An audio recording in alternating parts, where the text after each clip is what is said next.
It is the final countdown for we just witnessed the final showdown.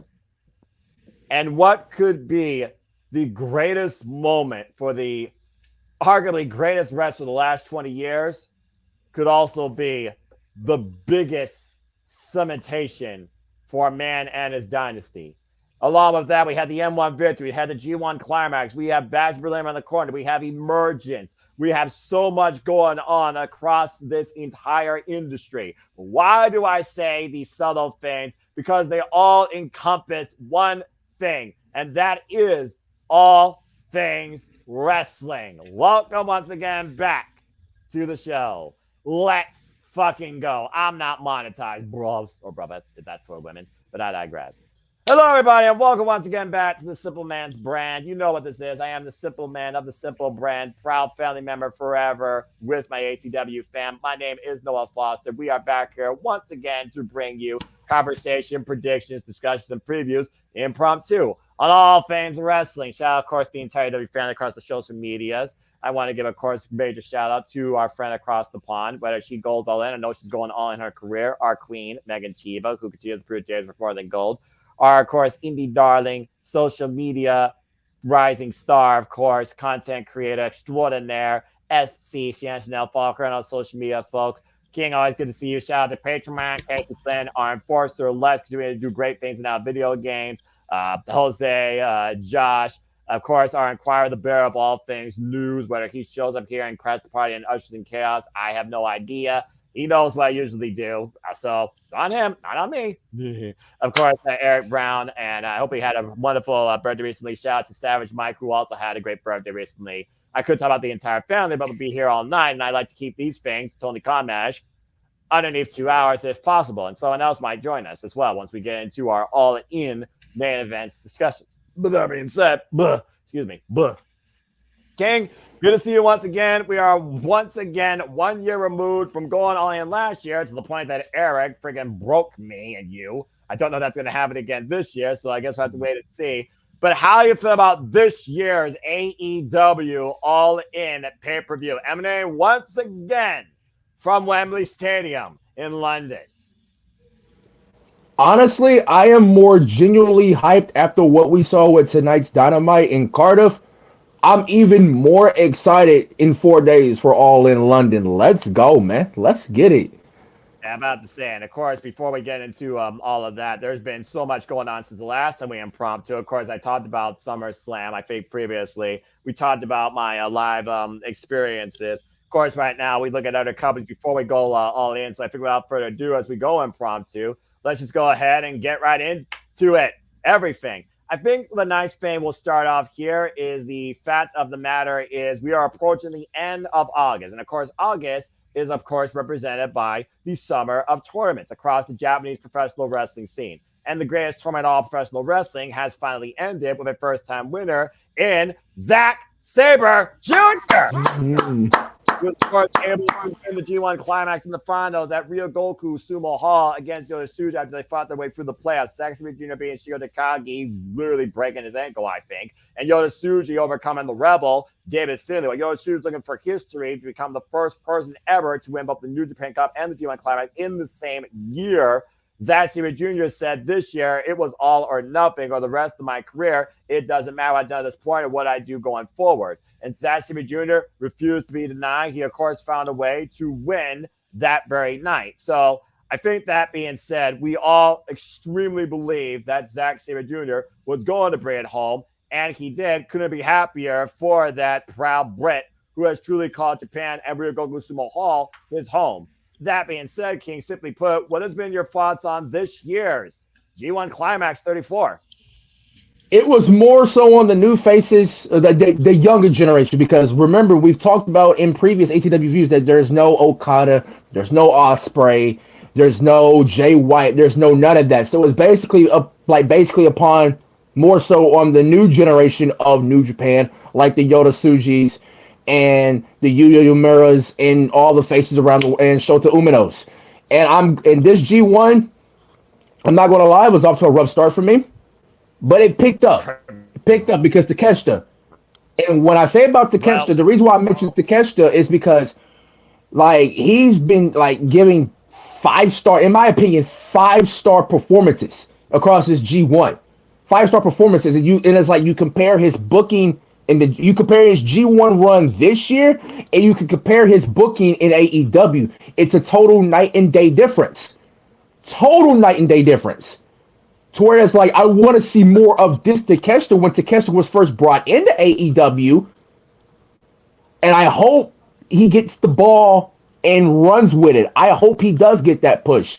Takeshita has been my standout, but as far as the winner, I'm glad Zack Sabre Jr. won it because, like you said, it was all or nothing for Zack Sabre Jr. And I feel like, and it wasn't that the one well, multiple accolades that he has not held in New Japan. Am I correct? Yeah, he's won the New Japan Cup. He's won practically everything you can think of. Former multiple-time Rev Pro British Heavyweight Champion. He's certainly been somebody that has surprised us across all scenes of professional wrestling. And of course, a guy that surprises me all the time whenever he is seen regarding his outlook on all things wrestling, even a little bit of New Japan to say the least. It's been a while, but welcome back to the ATW VIEW, the Renegade of Wrestling, JJ Williams. It's the three wise men tonight, the ATW VIEW Impromptu. This should be quite interesting, entertaining, and fun. That being said, before we continue, JJ, been a while, bruv. Good to see you. How you doing? First of all, good to be seen. Second of all, Keen's reaction was priceless because I assume you did not tell him I I, was coming. I teased a taste of something different, not necessarily sports entertainment. But I knew that somebody else was going to join us. Good to see you, JJ. Well, again, we're talking about the G1 Climax, but to segue real quick, as I talked about the summer Japanese tournaments, as you know, the M1 Victory has been going on. Of course, folks, you can continue watching that through Wrestle Universe, through Pro Wrestling Noah. And of course, your brand, of course, you represent NXT to the fullest. Damn it.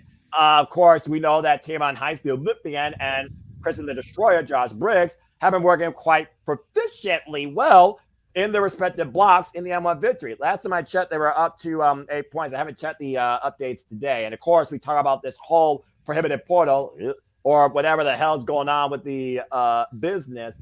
The fact we have this interpromotional warfare in collaboration more than competition in the name of sport rather than, arrogance is a very nice thing to see across the board. So I know you haven't been able to probably keep up with the M1 Victory, let alone pricing clips on Pro Wrestling Noah's YouTube channel, but you know Tamron Heights, you know Josh Briggs, you know your NXT. So that being said, I want to get your take on the M1 Victory just from a blind standpoint, knowing what I know about as a tournament, what you know about Josh Briggs and Tamron Heights as pro wrestlers, not called anymore sports entertainers. The term's dead, thank Christ. When you think about M1 Victory, the premise of that importance of that Japanese tournament and people from your NXT being involved in it, and we're seeing more, let's just call it what it is.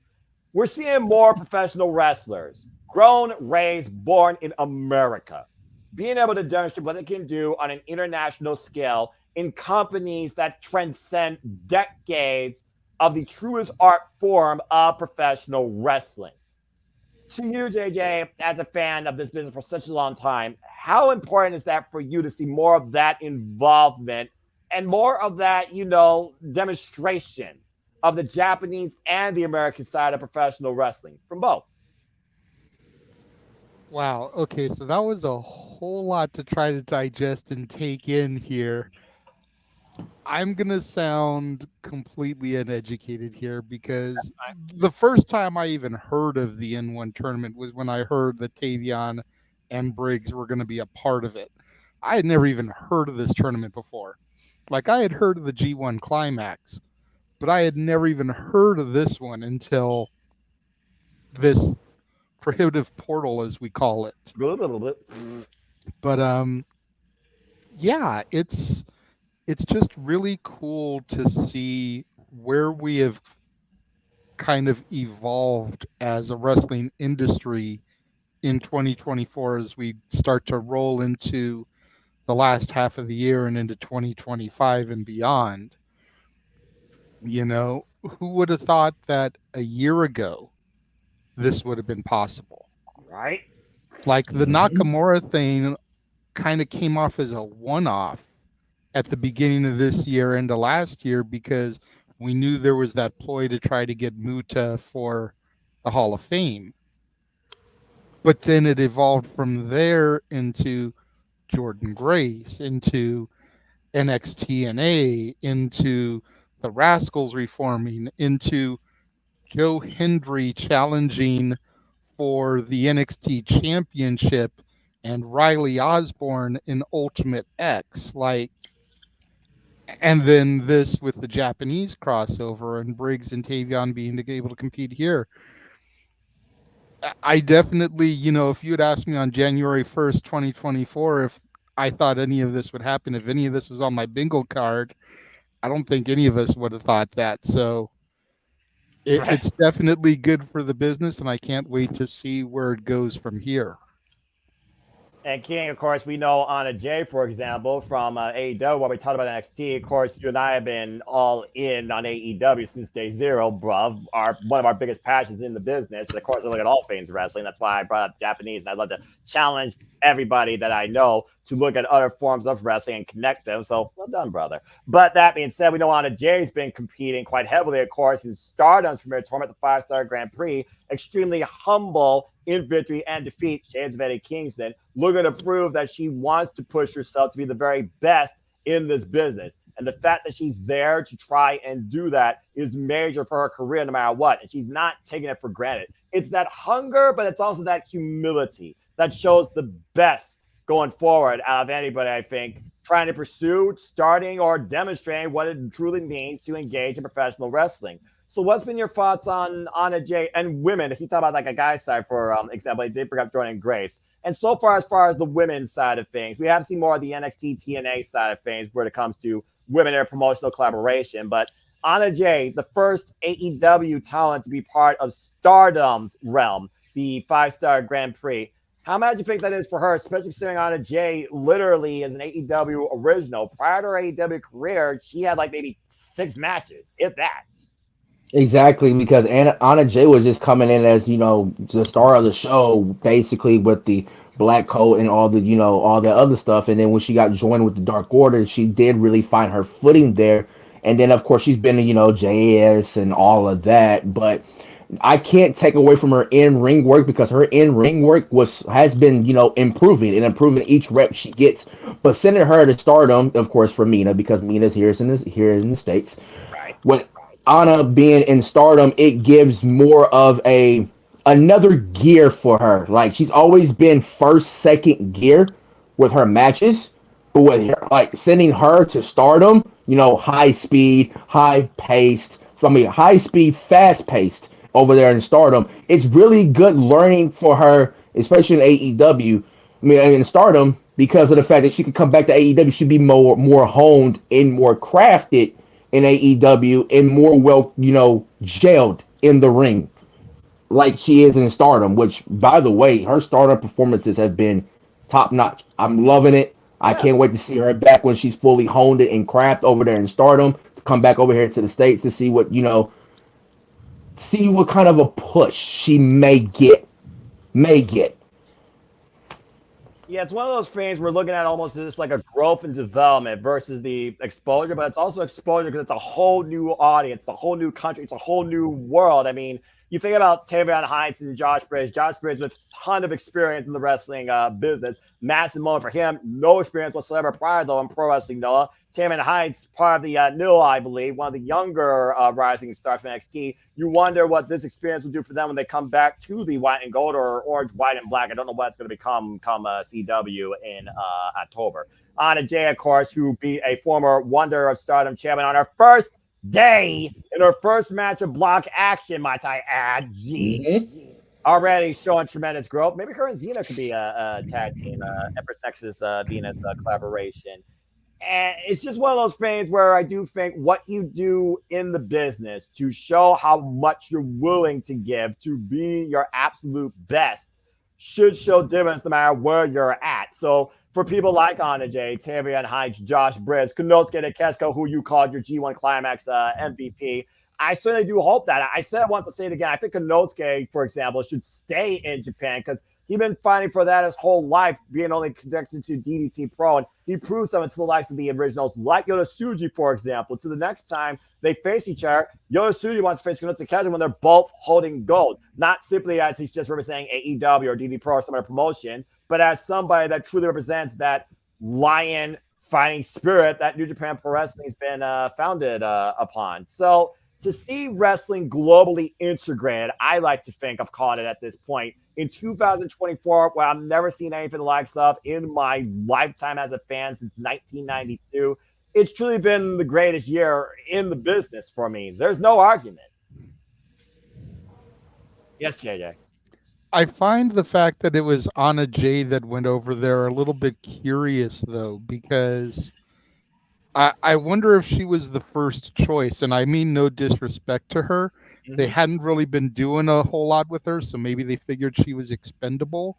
But I wonder if, Ty Mello had been back from her pregnancy. I wonder if Sky Blue and Julia Hart hadn't been out on injury, if any of them would have been the priority going over there to get that added exposure, that extra little,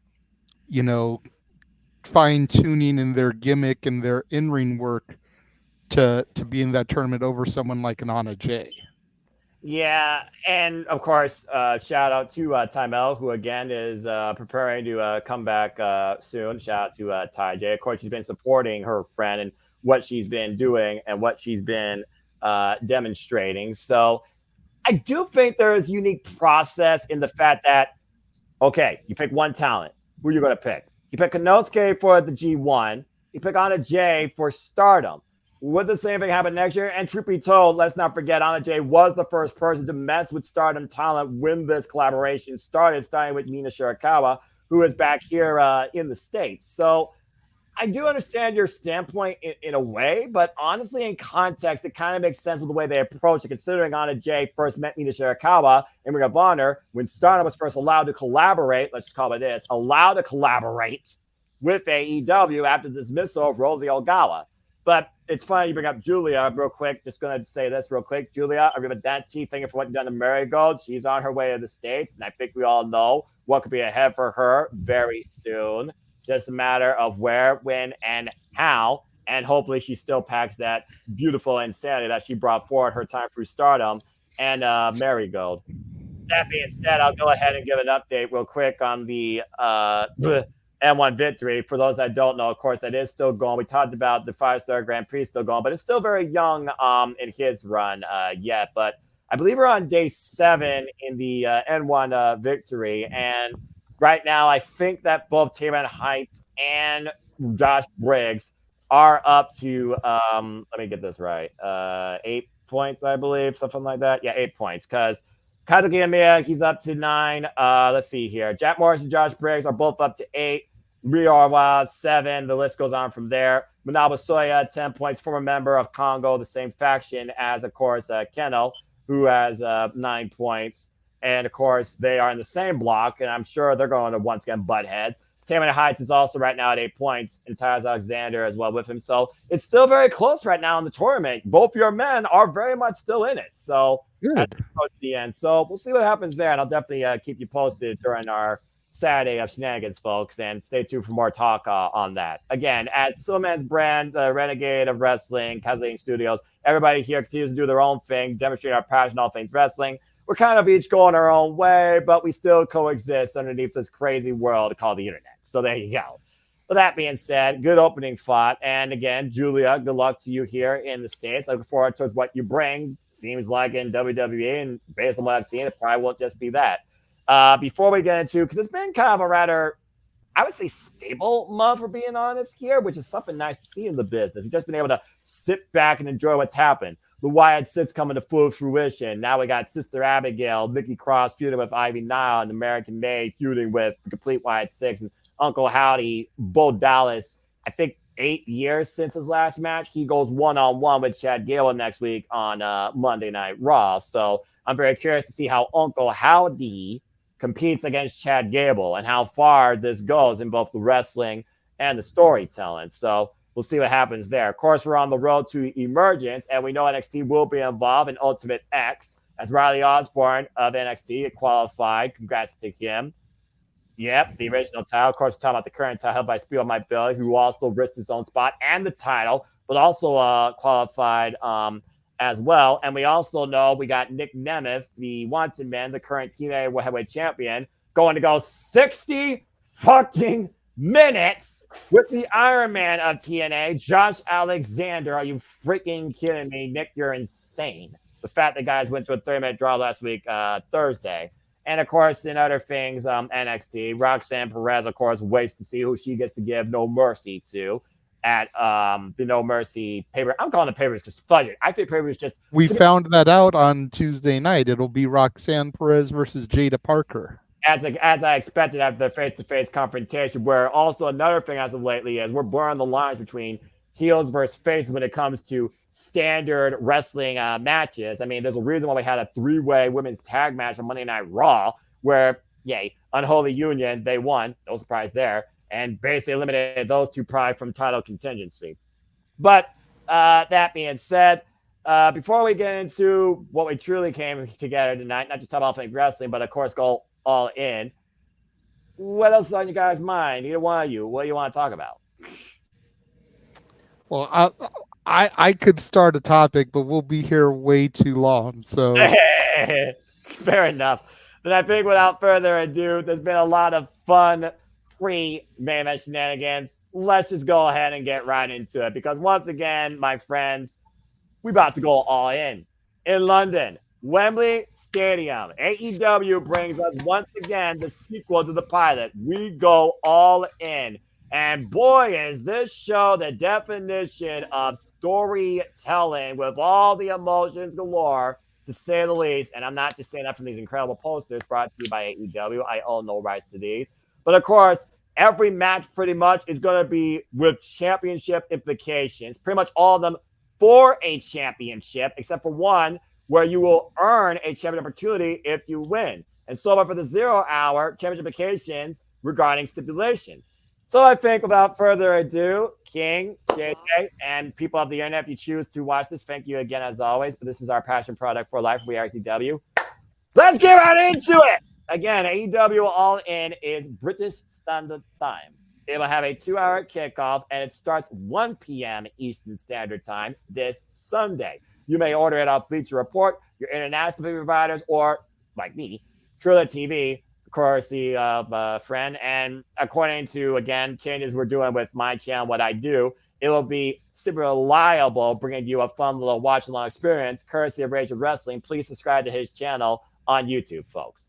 That being said, let's go ahead and slowly talk about this. So far, we know we have, I believe, 3, 6, 9, 10, 11, and 1 kickoff. So, hey, it's less than last year. I'll take it. And I have a feeling there's going to be more for the 0 hour. But again, 2 hours, you can only do so much with Double J, Jeff Jarrett, Renee Paquette, and Paul White, and Anthony RJ City. Yeah, RJ City. I always forget that guy. He's weird, though. Am I wrong about that? Am I wrong? No, you're not wrong. No, you're but not. You know what? I gained a new level of respect for RJ City when I heard how hands-on he's been in the creation and the cultivating of the Tony Storm Mariah May feud. Yep. Whole new level of respect once I found that out. Beforehand, I was just like, get this guy off of my screen. But now, a little bit more respect for him. A little bit more. That's fair. Give this guy an all-elite graphic. That's all I got to say. All right. Well, that being said, let's just go ahead and slowly talk about stuff. We'll start with the 0 hour. Just totally highlight the fact that the CMLL Women's World Championship is not on the line, but implications regarding it are, because the winner of this mixed tag team match, and let's call it as we see it, is the conglomeration versus Stokely Hathaway and Chris Statlander. The winner of this gets to pick the stipulation of Willow Nightingale CMLL Women's World Championship match. Now, JJ, you have subtly watched the Stone Pit Bull Tamarashi. He's no nonsense, 0 fucks given. You either bring me your best fighter or I'm going to break your jaw. And Stokely Hathaway, he's a toothpick. Then we got Chris Statlander and Will Nightingale that have been fighting the better part against each other and alongside each other since the independent scene back in 2017 and on. I don't think there's much to say here besides the fact we're going to see Stokely get his ass kicked and laughter in the entire thing, but I would think with Chris winning this match opportunity and the challenge being set out by Willow and the Ishii, I feel like the baby faces kind of have to win here to offset the idea that the baby face comes up with the gimmick. But the heel, because we talk about Chris Statler's new attitude, she needs to get something from it if she's going to own it, can still kind of get the win. But that being said, JJ, what do you think about all this? Now, I know you've been a long proponent about Statlander. What I always say where she's at, you wasn't sure about that. At point you were saying she was whack. But this new attitude is breathed new life, but it's also offered zero dividends outside the steel chain to Willow's face to get her this championship match in the first place. So who do you think needs to win more? And does Stokely survive it? To be fair, Noah, I was saying Stat is whack when she was feuding with that bitch Jade Cargill, and you know how much I love some Jade. Personal bias aside, fair enough. Now she's feuding with the other girl that I love on AEW, Willow Nightingale. So they're making it really hard for me to support Stat, who is an amazing wrestler, an amazing performer. You know, I will take nothing away from her, but they just make it so hard for me to get behind her because of who they keep putting her against. Can we, for a quick second, talk about why everybody is mean mugging in that graphic except Willow? Like, seriously, like Stokely, Stat, and Ishii are all like, I'm about ready to fuck somebody up. Willow's like, yay, I'm at All In. Smile anyways. Remember, smile anyways. By the way, Ishii, he never smiles. This is why I love Willow. But see, if this was Vince McMahon booking, I would say Stokely Hathaway gets the pinfall and wins the match for him and Stat. Because as crazy as it sounds, that's the type of shit that they would do. I mean, let's not forget, Michael Cole is undefeated at WrestleMania. I still hate that. Oh, Lord. The Undertaker has 2 losses at WrestleMania. Michael Cole is undefeated. Let's keep that in perspective here. Accurate. Still accurate. So I could see Tony pulling some kind of swerve, pun intended, for our main event, and allowing Stokely to get the victory here to help Stat get her title opportunity against Willow. As crazy as that sounds to process and digest, I could see it. But on the same token, I don't want to see Willow and Ishii take an L, especially if it's going to be Stokely getting the pinfall. Right? Like, what does that do to the Stone Pitbull to have Stokely Hathaway pin him? Bad. Just bad. Bad. So I'm really torn between this one. That's the 0 hour. and it's only the 0 hour. Like, trust me, we will get opinionated as hell when we get to some of these matches a little bit deeper on the card. Yeah, wonder which one you could be talking about. I feel like you're right though, Noah. I feel like we've got to start the night off with a win for the baby faces to get the crowd hot, to get the crowd happy. However, I do reserve my right to change my pick if I find out, that Collision added 15 matches to the 0 hour. Don't jinx it! Don't, JJ, don't. Typical Tony Khan booking, I know, but I'm trying to give the man maybe a chance, and you're blowing it, man. Don't do it, JJ. Don't. And Trust me, I don't want him to, but let's be real. Between Rampage and Collision, I would not be surprised if we don't get at least 2 more matches announced. Well, the 0 hour again last year, the 0 hour had 2. The 0 hour had I think 2 on it, to your point. So there's 1 on it right now, and there was an angle with Grado. So I mean, weirder things have happened. And with Rhea, by the way, for those that don't know, of course we're recording this after Dynamite. Spoiler alert. Great effort by Saraya. And phenomenal go home, by the way. First ever international Dynamite showcase. I love tonight's show. Bravo, AEW. Everybody involved. Everyone brought tonight. Balanced promo of emotions and in wrestling. Timeless 20 Storm defended the AEW Women's Championship against Rhea. Sealed with a kiss to both Harley Cameron. I think Harley strangely liked it. I think she did too. Yeah, but I was about to say, she's not wrapped tight in the head, and I somewhat find it attractive. And of course, Timeless 20 Storm retained against Saraya. And we also saw Claudio Castagnoli take Kazuchika Okada to the limit. Literally, 20-minute time limit. They got to go all out, in my opinion. They need to run that match back. Offer has to stay them all out. Give them 30, give them 60. I don't give a shit. They need to run that back. That was TV match of the night on free television. Yeah. And then, of course, we had Trios Turmoil, which did what it needed to do for a match that I'm sure you'll have an interesting opinion on. And our coffin match to come for the TNT championship. And, well, I mean, again, that's the only match for the 0 hour. Before we move on and before I say what I'm going to say, perfect segue. King, anything further you got to say regarding Ishii's demeanor and this mixed tag match? Ishii's demeanor never changes. That is a stone pit bull waiting to clock your head off. And if I were Stokely, I will study on some of the greatest wrestlers of all time. I don't care what promotion, study up, or else Ishii will kill you. Most prolific neverweight champion in history. The guy that literally was registered dead for 10 minutes and was resuscitated back to life on his own accord, and literally fights like every match is his last. He is the Stone Pit Bull for a reason. I'm one of my favorite people to watch in this business. Period. Okay. Well, that being said, hi, guys. I was also going to, of course, that's why I didn't say anything. You know where I was going. We, of course, saw Tommy Billington, had a great match with the Learning Tree. Chris Jericho, who is still our former world champion, over 100 and insert number here, days. But now we will see if Hook finally escapes from the Chris Jericho mid-card vortex, or is he just going to once again sink within it? Because it's Hook versus the Learning Tree once again. But this time for the world, there's redundancy for you.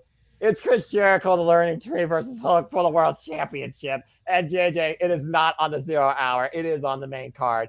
So what we learned tonight is that Hook will show up if you mention his name, and he is pissed off, and he can still fight you with one eye. But we also know that Big Bill can drop you from the top height of a redwood with a choke slam. Now, here's the thing. When it comes to For the World matches, there's one common denominator. Wherever we are, we have a unique item. Now, we've seen pucks, we've seen horseshoes, we've seen dice. What the fuck can we expect in Wembley Stadium that's both sensible, ridiculous, and painful that either of these men can endure on each other? And that being said, King, does Hook leave with the heirloom once again, restoring FTW, or does he finally escape the Chris Jericho mid-card vortex and Taz just has a fit for the rest of his life? Now, I remember what I told you on our watch along, but then I'm going to reiterate what I said, but I'm going to add more to this. Please do. If I were Hook, I'd leave the Jericho vortex. Not even show up for the match at all. That's basically a blessing. Because if you stuck in that vortex, you mostly stuck in that vortex for 3 to 6 months. Period. So it's like, it goes like this.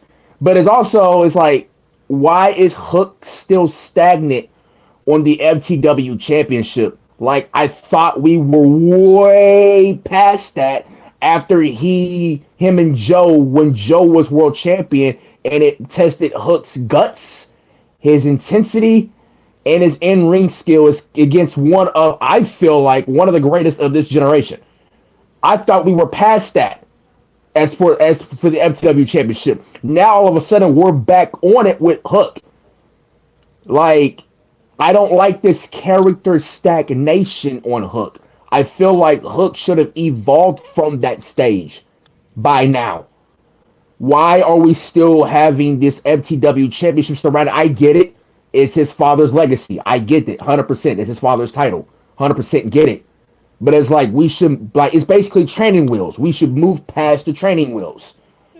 Now, as far as this match goes, I don't know what type of weaponry we're going to see in London. I don't, because no one with Jericho or a Hook, it could be anything that's London or even UK related. So your guess is as good as mine. As far as this match, my predictions go, Jericho retains. We gotta get. I hate to say it.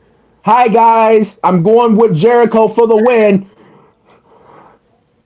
Hook we need to move Hook past this stage now. All right. So he's got the champion retaining. JJ, it's one of those things, though, we also have looked at the AEW roster and we have seen stagnant character development with the likes of not just Hook. We've seen it with Wardlow. We've seen it with Super Stocks. And we've seen it with somebody that went to your NXT and redefined himself a little bit differently in Brian Pillman, now known as Lexus King. So he does have a fair point when it comes to, again, the flaw of the business, stagnated character development. It doesn't matter where you are, it does happen. But here with Hook as the example, he does have a point. And the thing about Chris Jericho, the master of character reinvention, you said that verbatim yourself. He does always surround himself with people to keep him up. And in a way, for some people, it's helped them move forward. But for more than the other half, it has not moved anybody forward. I mean, look how long it took the former JAS to go out and do their own thing. We got Matt Menard on commentary, which I always enjoy. Angela Parker is now going to be a father. Congratulations. And Anna Jay is finally trying to find her own way through stardom in both wrestling and self-development. But that being said, JJ, do you think Hook needs to remain stagnant towards the title because of the family name? Or is this maybe a blessing if he escapes Chris Jericho Vortex and Jericho retains? What's your take? Here's the problem I foresee with what A-Train said, and don't get it twisted. I 100% agree Hook needs to move on to bigger and better things. Right. But where does he move to right now? The TNT title is with Jack Perry. That ain't going any goddamn where anytime soon. Maybe. He just freaking created his own title. You've got Okada with the other singles championship. And it sounds like he's not losing that title anytime soon. You've got MJF and Ospreay fighting over the American Championship. That's going nowhere anytime soon. So where do you move Hook to? You put him in a tag team. You put him in a trio. Throw him on Collision, feuding with the Patriarchy and the Bang Bang Gang.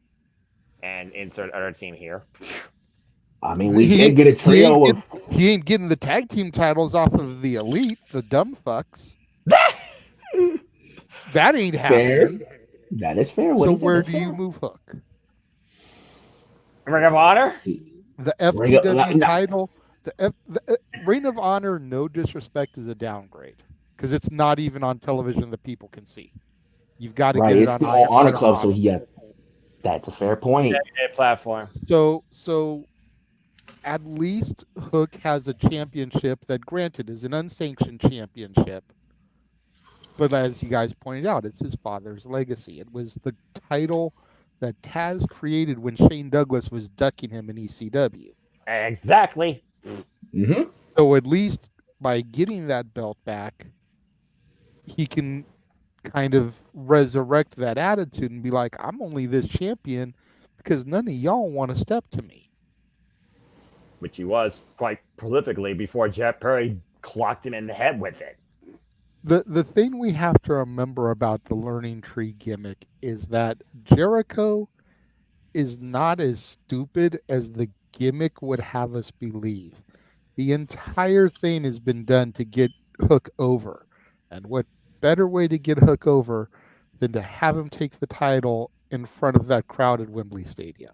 From the 0 hour last year to the main card this year. That is fair. Yeah, and and that's the thing with me too. When I was telling you, Sully, about it, King, I understand where you're coming from, and maybe the whole idea of Chris Jericho being in the mid card vortex, you're with him, you're trapped in this proverbial bubble. Maybe that's like a red herring for people to think that Hook is going to lose, and maybe people think that Hook needs to lose to go to somewhere else. But again, in a modern environment, no matter where you go in this business, there are just certain spots that work for what you do and where you are for the time being. Nothing is created overnight. Hell, Cody Rhodes took 2 years to get the damn championship, and now Monday Night Raw and SmackDown is bootleg Bloodline, bootleg Judge Day, respectfully. But anyway, it's just one of those things where thank you. Thank you. It's just one of those things where I just feel like Hook right now, FTW defines him to a T, and he made his own thing since the beginning. I mean, how long did he go undefeated like a certain bitch that literally made something for herself? It's gotta be Hook's heirloom time. It's his identity. So yeah, I think Hook is gonna win it back. And the other thing is, we know the learning tree will be in Chris Jericho's corner. We know Shibata, as far as we know, he's back. But Samoa Joe will slash him off for freaking forklift in the pouch. You think that guy's going to wait around before freaking going after Jericho again and with FTW for the world rules, meaning anything goes? I think Joe's going to kill somebody in Wembley. Yeah, and think about the last time Joe was in Wembley and the stigma that followed him. Uh-huh. Mm-hmm. There's some things that you kind of wish you could forget, but you never can forget because the internet is forever. Period. And again, stop him when he's telling lies. No lies detected. Oh, and CM Punk will face Drew McIntyre in a strap match where you got to touch all four corners. Just so I'll know for you folks. And as far as I know, Super Liable will be covering Bash in Berlin, and there will be a Super Predicting. I will also confirm going forward on my YouTube channel, it's strictly focused on ATW View Impromptus as we choose. And of course, AEW pay-per-view is, of course, the standard. And of course, City Predictings. And stay tuned for City Predicting later this week where I'll announce the form, leaderboard updates, and of course, share further thoughts and closing remarks with friend or friends of Simply Predicting community. That'll be Friday p.m. Standard Time. They're still always live. But yeah, for me, send hook, give it a hook. Well, don't give it a hook, obviously. He's not going to just simply get it. He's going to fight for it. That's the whole point. But just don't break your back on a freaking cricket bat. I don't know. Branch by branch. And very quickly, we were talking about what kind of silliness and shenanigans. Yeah. Soccer balls. Yes. Ah! See, that was my first thought. Soccer balls. It's so ridiculous, but that just so works. And the soccer ball just rolls the outside off a man's back. Ouch. Although rugby balls Just probably tougher. Grab a bag of them from under the ring, dump them out, kick one of them into the back of somebody or the back of their head. Just That'll be a penalty kick for a wonder. And there won't be a yellow card on the play either, I guarantee you. And someone's going to get a shot in the yam bag. Dude, okay. You know I usually razz her. You know Aubrey is going to be the referee for the Jericho match. If she doesn't pull out the yellow card just for the ha-ha, she should just so do it, and I could see her being the person to do it. The thing is, the last time that her and Jericho were involved in a sports conflict, Jericho challenged the play. He's the one that pulled out the freaking flag, and they went into the freaking tent. That was back. So that's the callback. And then Aubrey's the that's one. That's the callback here.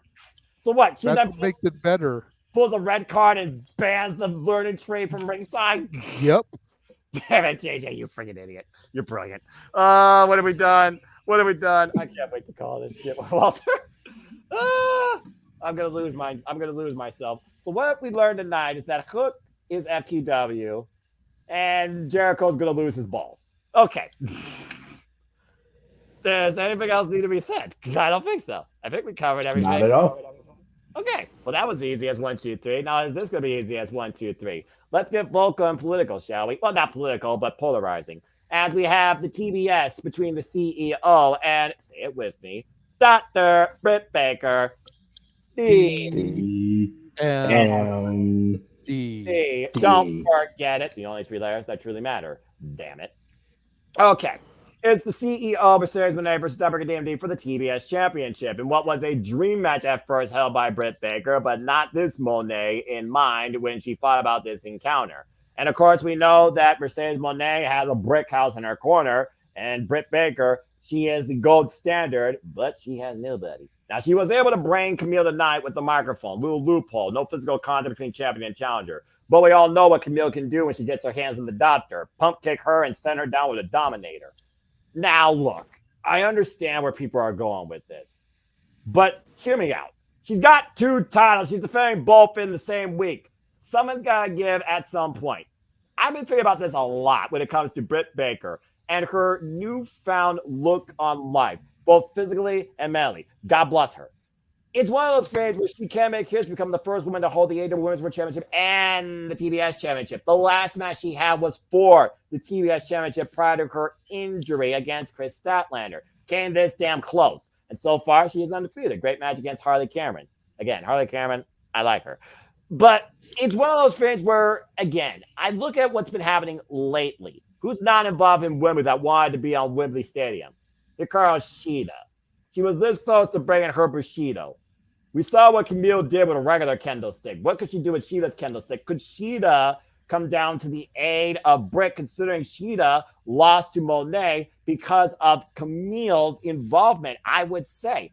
And do you segue the doctor away from the CEO and continue a blood feud with somebody who's been looking for a fight and looking to prove why she's the ace, no lies detected, of the AEW women's division? And then you have Mercedes Monet, where again, she is starting her own corporation. And apparently, what she's saying, she's just getting started, and I fear what that means.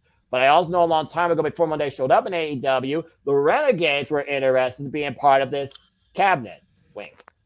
That being said, I'm torn so damn badly because Britt deserves the moment. Last year, she was part of the four-way and lost. And it would just be so beautiful to see her have this on AEW's grandest stage of the year. But she just got the title and she just came back. They're going to be mainstays of this division. Damn it. But I just think it's too soon to swap the TBS championship, considering she just got it double or nothing. I think Monet retains, but I think a hater returns and wrecks shop and tries to break a brick house. And that's how we continue in a different direction. And maybe I finally get Jamie Hater versus Camille. But I'm going to say the title retains for now. Let's go around the horn and get everyone's thoughts. We'll start with King and then with JJ. King, what's your thoughts regarding this? And do you see somebody else being part of the corporation showing up? Now, the promo of the contract signing that Britt did deliver, and it kind of, struck me to where it went like, ooh and ah, because reports came out from Fightful saying that Mercedes planned on returning to WWE after WrestleMania 39. But if then that was before she got the invite from TK to go to All In, that she already had this plan in the back of her mind. And it brought back to what Britt was saying that you were too busy becoming the highest paid female in professional wrestling. So I find that apropos. Now, with the way how she was wearing her outfit, there were it was the Earth colors. What was Mercedes? What has Mercedes been planning to do since she first came to AEW? She wants to take exactly, and of course, starting her own corporation, and she started with one of the greatest NWA Women's World Champions in its entire company history with Camille. That's a good start. And then, of course, you got the Renegades possibly coming in, which, it's been talked about. It's been rumored about. It's been spread like wildfire. So I can see the Renegade twins coming in, but I don't see it happening at All In. I don't see that, at least not yet, for the Renegade twins to jump into the Monet Corporation. I'm with you, Noah. I'm torn. But, yeah, I agree with you on this one. Monet retains for now. Just give me a hater, because I'm a hater. I need that's the one pop of the whole entire night I'm hoping to see in London is a Jamie Hater return, and it'll be spectacular. That's all I'm hoping on. Deck the CEO with some haterade while I drink Gatorade. That will be my moment of the night, period. All right. Well, that being said, I also don't know where Charlotte Renegade is because mostly it's only been Robert Renegade and Ring of Honor. You and I keep up Ring of Honor. And of course, shout out to Ring of Honor. We know the Beast Mortals will challenge Mark Briscoe at some point for the Ring of Honor World Championship. And congrats to Dustin Rhodes and Sammy Guevara, the new Ring of Honor World Tag Team Championships. Dustin 2 belts now. Couldn't be more happier for the natural. Well deserved.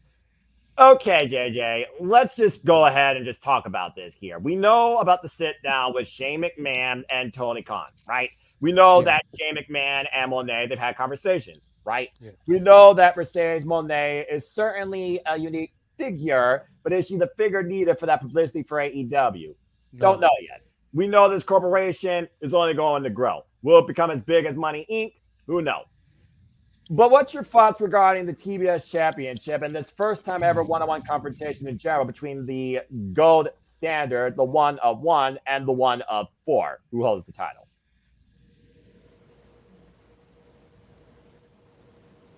I think I'm trying to be as fair about this as possible. We all know how I feel about Mercedes. Right.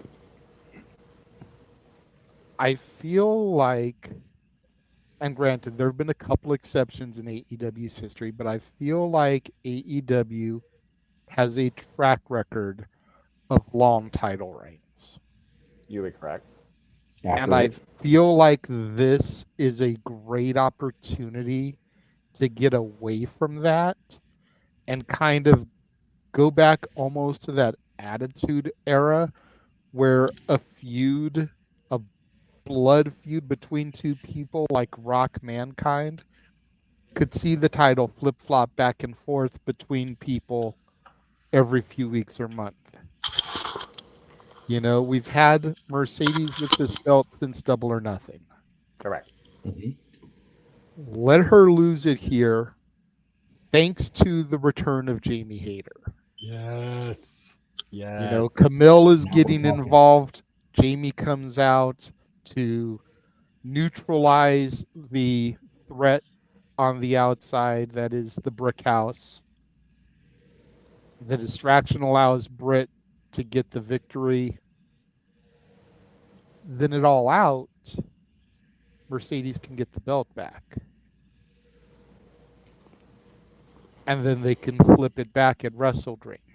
Okay, I see what you're doing. Little trilogy act. Mm-hmm.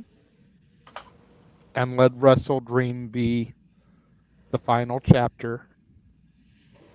At least until Revolution next year. Like, no more flipping the belt until at least that, because it would give the person a good 6-month run. Yeah, give or take. And let's not forget the former champion. The last time we saw her, Brody King says, now we rebuild. You know Julia Hart's going to come back after her title. Which Julia Hart teased on social media of a simple red and black picture that, she's on her way. Uh-oh. Oh, boy. And see, I wouldn't bring her here, but possibly have her show up at All Out. Don't get involved in the match, but whoever wins the match, have her appear afterwards, have the lights go dark like the House of Black does, and then when the lights come back on, she's in the middle of the ring. I was thinking to save that for Full Gear, considering it was Full Gear last year when she won the championship. Think about that. 1 year to the day she won the title, she's about to go after the title. Possible, but I say let's flip-flop this a couple times and just like really build the story here. Show that both women are truly the best in the company on any given night. That's fair. All it takes is 3 seconds. Just like that. As long as it's 3 seconds. It just seems so simple and yet seems so difficult. Ain't that a crazy oxymoron when it comes to the outlook of this business? It is. So officially, new champ, DMD. I love that.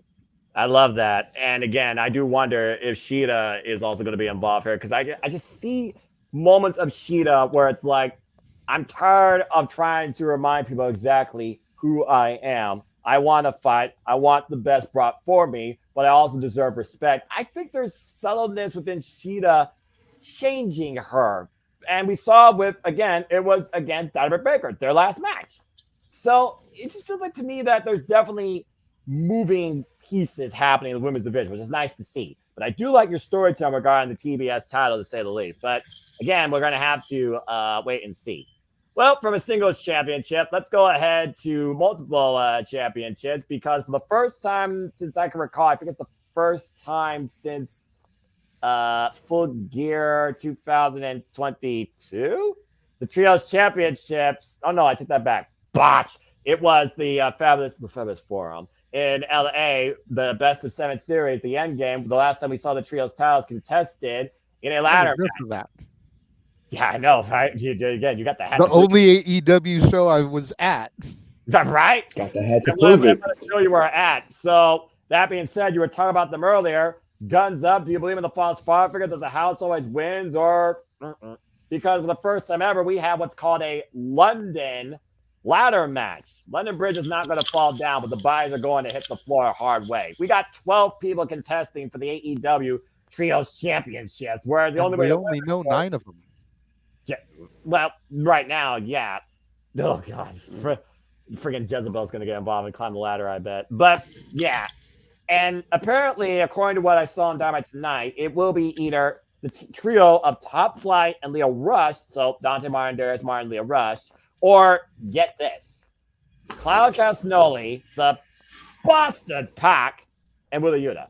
One of these two trios is going to be added to make this a fatal four-way ladder match for the AEW Trios Championship. Yeah, JJ, I'm like, But Yeah, we was like, yeah. that being said, we know the patriarchy stole these from the Bang Bang gang thanks to a little bit of mace to the face of Rock Hard, Juice Robinson by that Jezebel, Mama Wayne.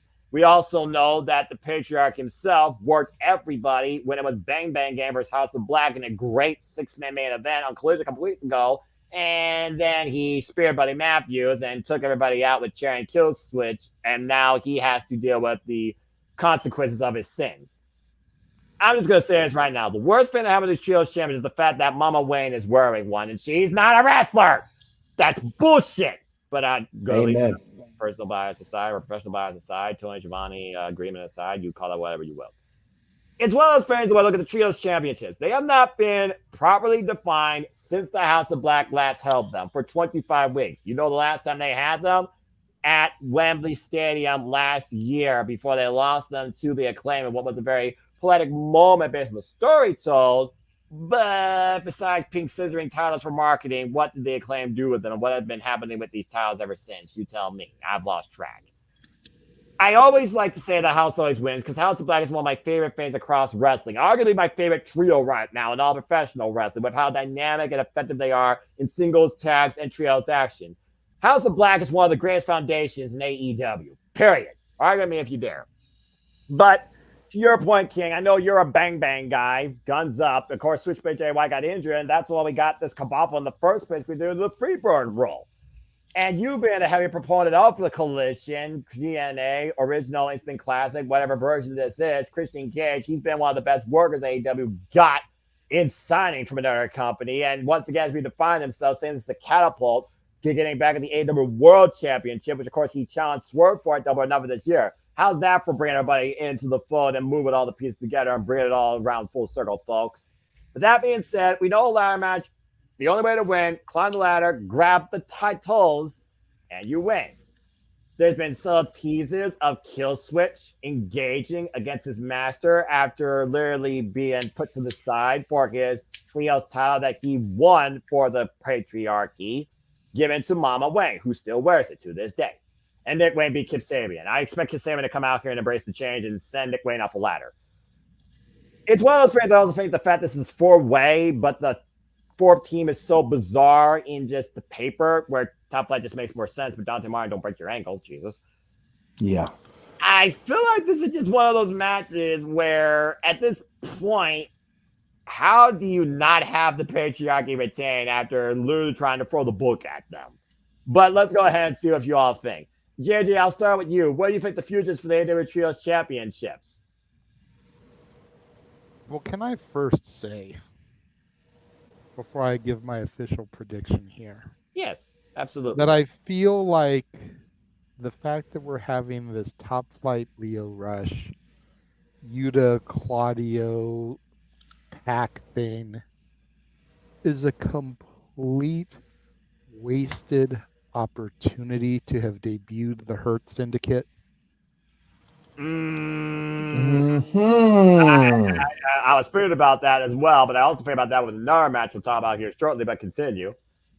And we could have had MVP, Lashley, and Shelton as the third team taking the trios title. I was holding out for it as soon as the match was announced, considering Shelton Benjamin's been a highlight reel in ladder matches, despite never winning it. Continue.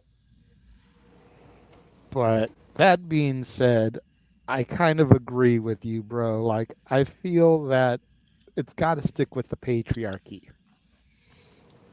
Say what you will about Nick Wayne. Say what you will about Killswitch.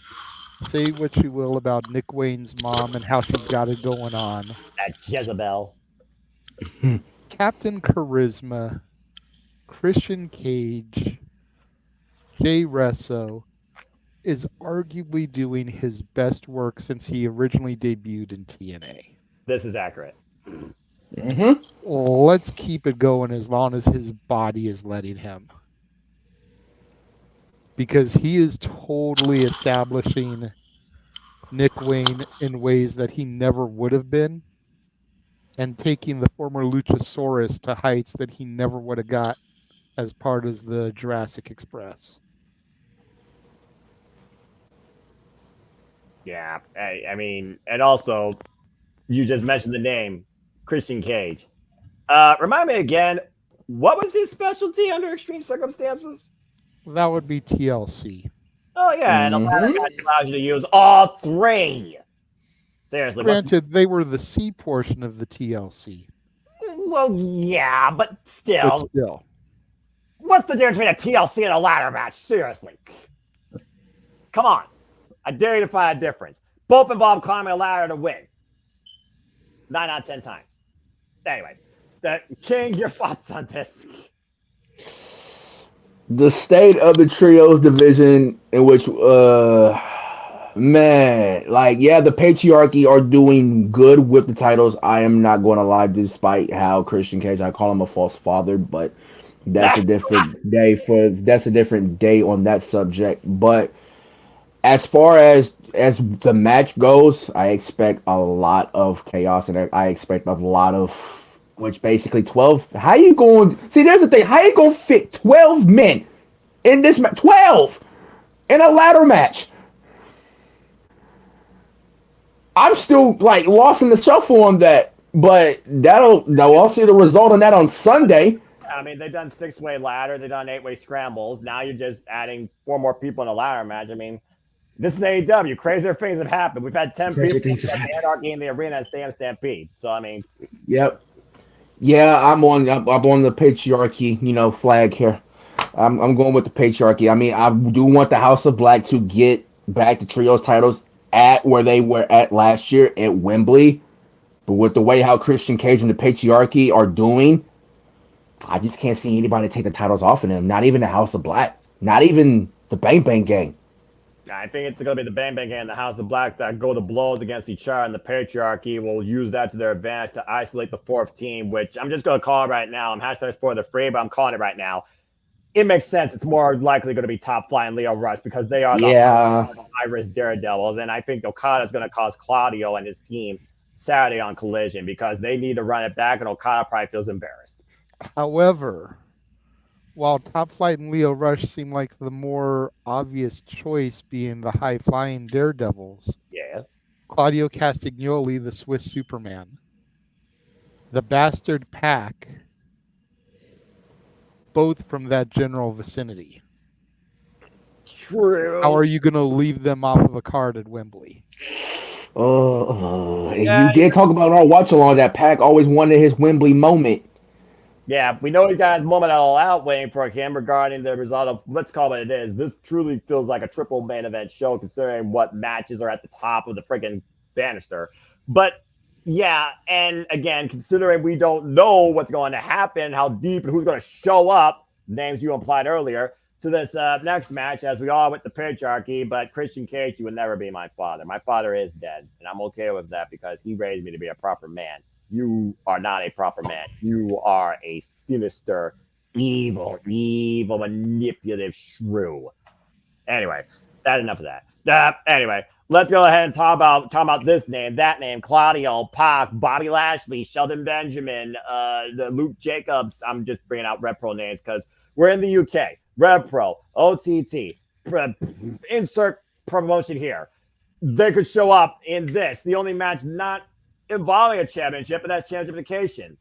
It's the third ever AEW Casino Gauntlet match, where the winner gets a guaranteed world title shot. And the only thing we know for sure is Freshly Screen George Cassidy is number 1 after outlasting Roderick Strong and Kyle O'Reilly. So the thing about this match is this is the third Casino Gauntlet match in AEW history. The original 2 literally happened this year. You know who they were won by? Will Ospreay. He will be a non-factor, of course, because he has to deal with the devil. And we'll talk more about that later. But in this match, you have no idea who's coming out when, but first pinfall submission at any time ends it altogether, period. Now, the deals we see in this match go, I think it's close to maybe 10, if not 11. And again, if Roderick Strong came out that one time, he probably could have won it, and Will Ospreay wrecked shop in the very first one. And you could have anybody from any promotion. I mean, we saw Hechicero from CMLL in the last one. We're in the UK. We know there's a bunch of people right now with no direction, including but not limited to those names you mentioned. I'm going to put out another name out there that I'm sure would like to let us feast our eyes on him, who just was in Red Pro recently in Donovan Dijakovic. But the fact of the matter is, guaranteed world title shot. Doesn't say when, doesn't say where, it doesn't even say if you get to call it. But we do know the next guaranteed title match booked is offer at Star Grand Slam, and that will involve Darby Allin if he's not dead. So that being said, let's go ahead and try and rack our brains versus try and pick a winner. Rack our brains towards who could be here, who should maybe be here, and who deserves a chance at a guaranteed shot for the AEW World Championship, whether new or whether pre-existing in AEW. Now, you just heard me say the name Donovan Dijakovic. That guy would wreck shop. So I'm going to start with that name, and then we're just going to go around the horn, start throwing names, and see how many we come up with, and see if we got a winner.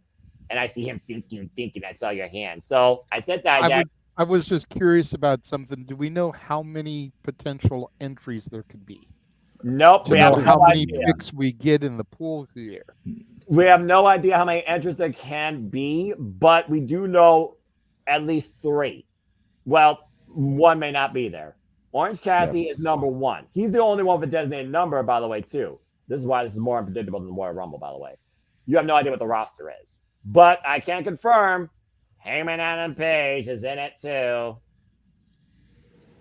And also Evil Uno. But if he makes it to London. Yeah, that. So how many picks do we get for this match? I usually do whenever it comes to random assortment matches. You know me. I usually give you guys, because I know this is not going to go as deep as a Royal Rumble. I usually do too. But I think because of the fact that it's more than 6 and 7, at least to expect, I'm going to be generous and do 3. So let your minds run wild. So that being said, JJ, what do you think? Who's the challenge for the AEW World Championship? Insert time here. Insert against who? Well, before we talk about who should challenge, you want to talk about speculation, possible people for this match. You threw out Dijak. We mentioned his name earlier. What about the possibility of Shane McMahon being in this match? Oh my God. You laugh. But what better way to make a debut? That's fair. Well, you don't tour his quad. Continue. What better way to make a debut? I don't see Shane O'Mac being a full-time wrestler for AEW. He doesn't need to. But when will he ever get the opportunity to perform in front of a crowd at Wembley Stadium? Yeah, over 50,000 plus expected, by the way. So you let him come out as a surprise in this, maybe against somebody like an Orange Cassidy, where you can have that a little bit more fun, not have to be completely serious. You don't have to worry about, a Kurt Angle style wrestler like he dealt with at the King of the Ring. Fair. It's still 2 guys that know how to work, know how to entertain, know how to do big spots. Yep. And then Shano can eat the L. The next person can come out for Orange Cassidy. Or if they have Orange beat a couple people and maybe throw Shane in there at like number 3 or 4, Shane could actually eliminate Orange Cassidy, as weird as that would sound, because he's been worn down by some of the other competition. And the only way this match ends, by the way, JJ, keep this in mind. The only way this match ends is via pinfall or submission. First pinfall or submission ends the match. Elimination means nothing. Okay, forgot about that. So can't do that type of finish. But it would be crazy for Shane to pin somebody and not tear his quad. Continue. So Shane O'Mac is going to be one of my picks, as weird as that sounds. Don't worry, I will make it official on the form that you guys get 3 picks, 3, 2, 1 points respectfully, despite what Madman Aaron Riff might do on his. Let's see what Keen's got to say before I throw out another name here. Yeah, because we're going to go right back to you. We're just going to go teeter-totter style here. So, King, ball's in your court. You said Dijak. You said Shane. I'm going to throw a name out there that's most likely expected. He's one and only, right? Yeah. Ricochet. King Ricochet of the former ladder in New Japan Pro Wrestling. Okay. That's fair. And of course, Will Ospreay literally has lobbied this man, come over here, brawl and wrestle. So, I mean, Will Ospreay and Ricochet in 2024? Yes, please. JJ, ball's in your court. By the way, I'm just adding these names to the ticker as you guys speak. So please continue. This is fun for me. See, and I think it's more fun to speculate of people that probably won't be there, but what if? Exactly. You know, I mean, okay. We talked at the outset of the show here when we were talking about the Japanese tournaments and everything. What a crazy monumental year this has been as far as crossovers go. What if somebody like Joe Hendry actually entered this? You said his name? Say his name and he appears. I believe in Joe Hendry. I love you for that. Well, Keen goes and gets his headset. JJ. On a serious note, Keen, Right. Shane McMahon had conversations with Tony Khan. That is correct. What if those conversations were to help kind of bridge the gap between what Paul Levesque, Triple H, and WWE are doing and what AEW is doing? And Shane was acting as a liaison. With the NXT&A crossover, Joe Hendry being from Scotland, we mentioned how, you said his name and Hook came. What if we say somebody else's name at this show and he appears? And then you've got a TNA star who's actively working with WWE, going to challenge for the NXT Championship in a week in a match where he could get an AEW title shot. And formerly, he was involved with Ring of Honor, which, of course, is underneath the Tony Khan Company umbrella. Yeah. Weirder Things have happened, Kane. Just what if? if? I'm about to say, he's not wrong. I'm going to go a little bit more local here because the thing about AEW also would demonstrate our companies. Of course, they do look at their partners, look at where they're at. Remember, we are in the UK. We are in Wembley Stadium. This is the home turf of the company Rev Pro. And we know that MJF recently defended his title over at that company. So I'm just going to pick a guy that I know from watching New Japan Pro Wrestling shows, Royal Quest particularly. And you thought Ishii's a bad dude. This guy's a bad dude as well if you looked at his work. I'm going to go with Luke Jacobs. I think Luke Jacobs is actually a champion there over in Rev Pro. And I think it'll be interesting to see him wreck shop and collide with the likes of Heyman Adam Page or Orange Cassidy or Dijak if he shows up. I don't think Dijak and him face Char one-on-one yet, but I'm going to go with Luke Jacobs as another name from Rev Pro. Now, I know that we've already talked about other names, of course, outside of that realm. I'm also thinking about, of course, their partnership with New Japan Pro Wrestling. Now the G1 Climax is over and we're on the Destruction Tour, that frees up pretty much the entire roster. So it could be somebody from New Japan that shows up as well. And why I give it back to you in a moment, I'm just going to say this to echo your point. I think James had brought it up. You look at each side, there's 5 companies under each umbrella. AEW has New Japan, Stardom, Ring of Honor, and CMLL. WWE right now is working with TNA, Marigold, Noah, and in a way, you kind of call NXT its own brand. So each company right now has a Fab 5 to bring forward in what we love in this business in global integration. If all 10 come together, then this business truly has absolutely no limits. By the way, Keith Lee, get well soon. But anyway, JJ, that being said, what other name do you have in mind? Okay. This one, I'm going to say, is somebody that's actually already under contract with AEW. Makes sense. And while it may be a bit of a long shot for a title shot, considering the storylines that have been going on the last couple of months, I could see it as a throwaway title match at All Out before Wrestle Dream. Right. If if Brian wins, like I assume he's going to. Talking about that, man. The King of the Mountain, the chosen one, Jeff Jarrett. I was thinking about that, but I wasn't ready to go there yet. Yeah. Me neither. Jeff Jarrett has been the man to seriously keep pushing the Dragon ever since being eliminated from the Owen Hart Memorial Tournament. A match between the two of them at All Out in Chicago for the title.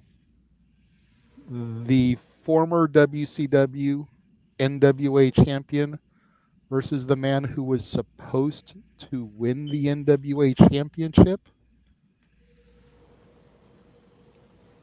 Poetic. Or as Steve Jobs would once say, poetry. And the only man that actually matters wearing a turtleneck. R.I.P. All right. That being said, King, to his point, yeah, we didn't even figure about that, honestly, outside of Heyman and Orange.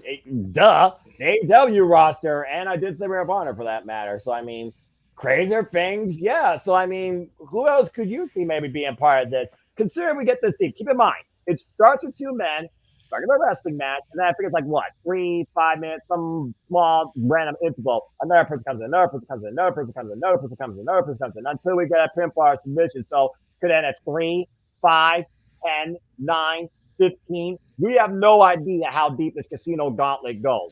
They keep coming and coming and coming until somebody gets a 3 count or a submission. Period. Again, that being said, go ahead. As reported from Fightful Select, there were, like, I know we're in speculation and everything, but it was reported by Fightful Select that there was going to be some top names. Top names. It didn't say which promotion, but top names to show up in this Casino Gauntlet match. Now, when I think of top names, he's fresh off the G1. He just won the G1. And we are in his home country. Right? Yes. Dangerous Techers, anyone? Zack Sabre Jr. How about Zack Sabre Jr.? Well, I mean, he's already trying to break tradition because of those that watch the G1, he doesn't want to wait till Wrestle Kingdom. He wants to not only challenge for the IWGP Championship at the return of King of Pro Wrestling, yay, Ryogoku Sumo Hall in October. And if he wins the title in October there, a following week, he wants to defend that championship at Royal Quest 4. Quest. On my birthday, October 20th. Unbelievable. Screw tradition. Just write a whole new freaking era. I mean, Okada broke tradition when the briefcase got rid of it. But to think that the match you set up for Wrestle Kingdom can happen in October and be done like that. Just usher in. What the hell does that mean for your Wrestle Kingdom main event? How do you determine that? The rematch? Maybe. But again, we also got Wrestle Dynasty 2 to look forward to as well. That's the day after Wrestle Kingdom. We know AEW is involved in that. And Ring of Honor and CMLL for that matter. All 5 companies at once. Yep. But yeah, I mean, again, right now TMDK, they own the world. So I mean, that's not a fair shout. So the thing here is, again, guaranteed world title shot. Trying to figure people that haven't even won the title or haven't even had a chance for the title. We're looking at AEW.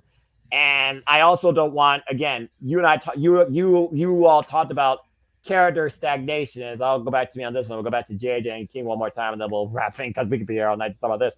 But I don't want Konosuke to be in something that he doesn't win. After what he did for the G1, he does not need to be stagnant once again, AEW. You said it yourself. Tony Khan, don't fuck this up. The greatest run of his wrestling year this year was G1 Climax, even though he lost my climax. So I'm not going there. But I am going with somebody that I do think is going to have a presence at Wembley in a different match in a way. But I think also here he's going to prove a point. Kyle Fletcher.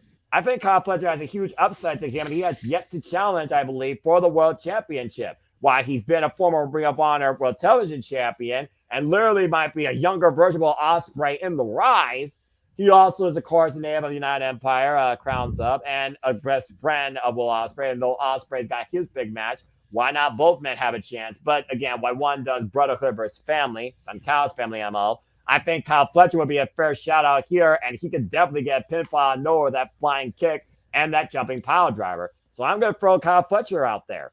So that being said, JJ, ball's in your court again, bro. What are you thinking? Well, I'm going to go with another name. I actually have two that are swirling around in my head. Since you said this is like the final roundup here. All right, go for it.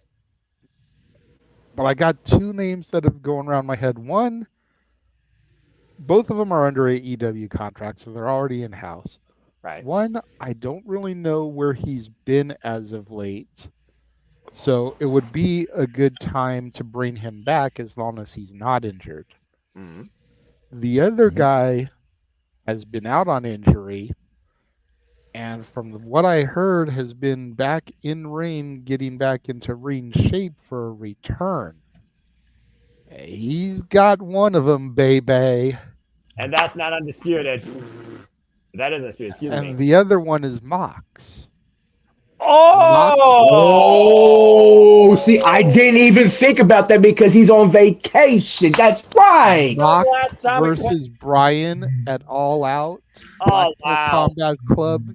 I didn't even think about that. I wasn't feeling that at all either, because not only is a former prolific 3-time world champion, when was the last time you could say Moxley on vacation in the same sentence? Right. He's been gone since losing the IWGP Heavyweight Championship at Forbidden Door. Sure. On the eve that Bryan Danielson could win the AEW World Championship and we run back.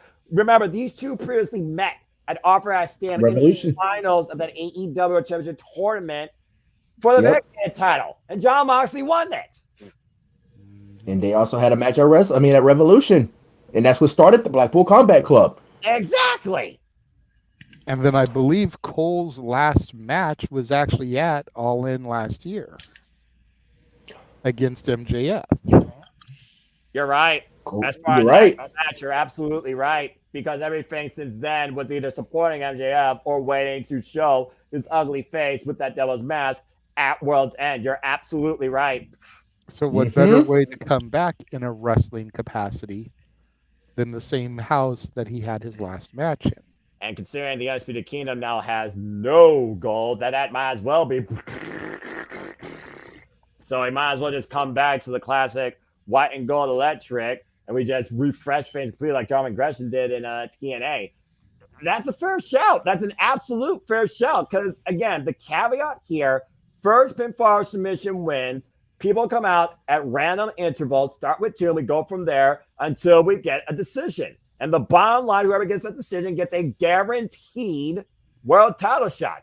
It doesn't matter of where and when. I really guess at this point against who, but someone tell me it's got to be in-house in AEW. With the fact, again, we're at the monthly pay-per-view margin, and every pay-per-view going forward is going to be on Saturday night. Thank Christ. We got All Out, we got Wrestle Dream, we got Full Gear, and we got World's End. Of course, World's End culminates also with the conclusion of the Continental Classic, which, of course, is coming back this year. I hope they do one for the women. So, yeah, it's an entire who's who. And to JJ's point of trying to make Tony Khan book more matches, maybe Rampage and Collision will highlight others that might be in this as well, or teams being involved in this. Key word, though, they say they're in it, but will they get their chance to compete in it? Again, keep in mind, it is first pinfall or submission, not over the top rope. And that can happen at any time. But I highly doubt with this being the only match without a title, it's going to have less than 10 people. So it should be fun. And do we think it's about time that we got a women's one of these? Yes. Yes. Because I mean, look about all the women that aren't on this show. Don't get me started. Oh my goodness. That if we could at least get a good 5 or 6 women deep run in a gauntlet before a fall. Right. You know. There you go. Get Saraya, get Harley Cameron, get Nyla Rose, get the Opera. Emi Sakura. Thunder Rosa. Emi Sakura. Thunder. Where's Riho at? Injured. Oh, okay. Injured. Because originally Riho was supposed to feud with Serena Deeb, which is why we haven't seen her. That was the plan for her, but again, injury. The risk of the beast, especially for Joshis that wrestle in their single digits. Jesus, God bless them, though. All right. Well, that was fun. Good stuff, everybody. Let's go ahead and move on now to something that you're definitely poetically fitting to lead with. And then we'll go to JJ here because at the end of the day, let's just put it out there. Who literally leads tag team wrestling in AEW? Is it the Gatekeepers? Is it the EVPs? Or is it the original team that at this point might be the only thing left to actually opening the doorways towards the entire tag team scene? I'm not going to say anything else. I'm going to keep it short, sweet, and simple. Titles need to change hands. And I'm just going to leave it at that. King, you start off. Good luck. Oh, Noah, you know how my old saying used to go like this. Once upon a time, the AEW Tag Team Division was on lockdown, as in tag team wrestling used to matter in AEW. That has not mattered, and I hate to say it because I am wearing the shirt, and I respect the heck for what they've done in this industry. But those titles have not been defended since Dynasty. And I'm kind of disappointed in that. Because tag team wrestling used to matter here. To where tag teams will go out and fight to see who will become an AEW World Tag Team Champion. Yep. That has not mattered since the Bucks have held those titles since Dynasty. They're part-time. They even admitted on their bio. Go check out their bio on Twitter. They even want to play into it. That is the worst thing about this business, having a part-time champion. Continue. Like Brock Lesnar-esque. But anyways. I'm not trying to want to go there. I can throw their name. But anyway, continue. There are two other teams that I could think of in this spot if you want to rebuild the tag team division. You could have had Private Party in there. You could have gave Zay and Quinn their a shine, an opportunity at Wembley. Considering the first team that beat the Young Bucks when AEW first started. Continue. My points exactly. You could have gave it a Top Flight instead of putting them in this trio stagnant with Leo Rush, which is, like you said, like y'all said, concrete and basically, they're high flying. So of course, Top Flight Leo Rush going to basically get that win on Collision. Spoiler free. Just don't break your ankle, Dante, please. But those are two teams that I could think of on the back of my head that you could have gave this spot to face the Young Bucks. But you give it to FTR, which basically FTR Young Bucks, they have history. You give it to the Acclaimed as well. They've had their previous couple matches with the Young Bucks. But it's like we can't run Bucks, FTR. I don't matter if it's a trio. It don't matter if it's a triple threat. It don't matter if it's a multi-man person tag match. We cannot have FTR and Bucks ever again because we can't keep doing this forever. That's why we gotta That's why we gotta rebuild this tag team division. And I hate to freaking say this. I do. New champs need to happen Sunday in order to get this tag team division back on track. Yeah, I gotta go with the Acclaim at this point because the Acclaim right now, they are the young original upstarts in AEW that claimed their moment last year for the Trios Championships. I think it'd be glad they win Wembley twice in a year, back-to-back years, and they win the AEW Tag Team. And after the new serious side, we've seen develop thanks to Billy Gunn. They won Blood and Guts. FTR haven't beaten them. So, truth be told, if they want to run back FTR and the Acclaim, I'm fine with that because that hasn't been ran into the damn dirt. And the fact is, it's FTR and the Acclaim.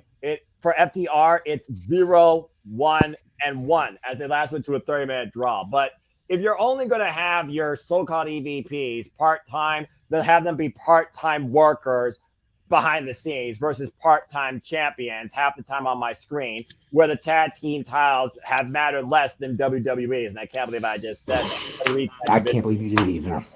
Seriously. What's tag team wrestling anymore unless your name's the ABC and TNA? Damn it. Anyway. Yep. Seriously. Remind me why AEW was so prolific with their 14 effing tag teams in the beginning when it came to restoring Tag Team Wrestling to the main event scene. New champs. Acclaim, get it done. And you can scissor me on that if you agree. That being said, hi, JJ. Hi.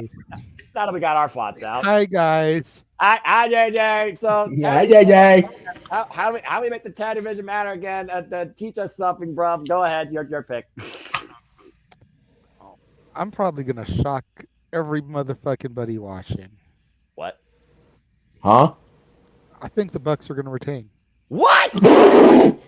JJ, you did not just say that. What? I did just say that, and let me explain. Go ahead. While I 1000% agree with both of you that tag team wrestling needs to matter again. Damn it. That we need new tag team champions, that we need to rebuild the division. Do we really need it to be the Acclaimed or FTR? Have we not given them multiple opportunities with the belts? It needs to be somebody else. All Out is 2 weeks away. Bucks retain, and they can drop him at All Out. They can drop him at Wrestle Dream. But we need better tag teams to lose them to. And I don't mean better as in the quality of competitors, because FTR are fucking the best tag team that they've got on that goddamn roster. Damn it. Accurate. Mm-hmm. Top But guys. they're what, 2-time, 3-time champions already? They are Two-time. AEW Tag Team Champions. They are former Ring of Honor Tag Team Champions, AAA Tag Team Champions, So Heavyweight, yeah, they've been around the block. to say the least. To your point, Yeah. when are Top Flight going to get a title shot? Why can't Top Flight be the ones to dethrone the Bucks? Why can't Private Party be the ones to dethrone the Bucks? Why can't the unlikely duo of Sammy Guevara and Dustin Rhodes, your current Ring of Honor Tag Team Champions, be the ones to dethrone the Bucks? Three Bells Dustin. I like that. 3 belts, Dustin. You know, little bit of poetic payback, considering Cody was one of the original founders and kind of got driven out of there by the Bucks. So for Dustin to take the titles from them, I honestly wouldn't mind the conglomeration either as well, considering how many pieces are in that. Yeah. What about the Kingdom? I was getting ready to say that, because now that, Taven and Bennett lost the tag team titles to Dustin and Sammy, now that means they're AEW centric. Go on. There's teams that they could do it with. What about Osprey and Fletcher? The thing is, we Getting don't know. them back together with All In to flip it at All Out. But it seems Don Callis is right now pushing the team of Fletcher and Roosh. Okay. Yep. What about Fletcher and Roosh? That's what I was thinking when you said Fletcher. You know, I'm just saying, what about Claudio and Yuta? Ah, yes, Blackpool Combat Club. The friggin' dance that they do. Yeah. I'm almost at the point where give me a fucking finger poke of doom situation and put them on to Perry and Okada. At least they're fucking there and will defend the shit. Oh my god. He's fair, but dang, he's fair. I hate the fact that he's actually right. Or there's another tag team. Touch Tips? MXM Collection? MXN Collection, yeah, they've been impressive. They're part of the newest team on the newest tag team on the scene. So I want to see Whatever happened to the GYV? They were in AEW for a cup of coffee and then they disappeared. Yeah, it was like one show in Daly's place, and now they're going to compete for number one contendership for the Strongweight Tag Team Championships at Capital Collision. This coming, the next week, Friday, on the same day as Mervis.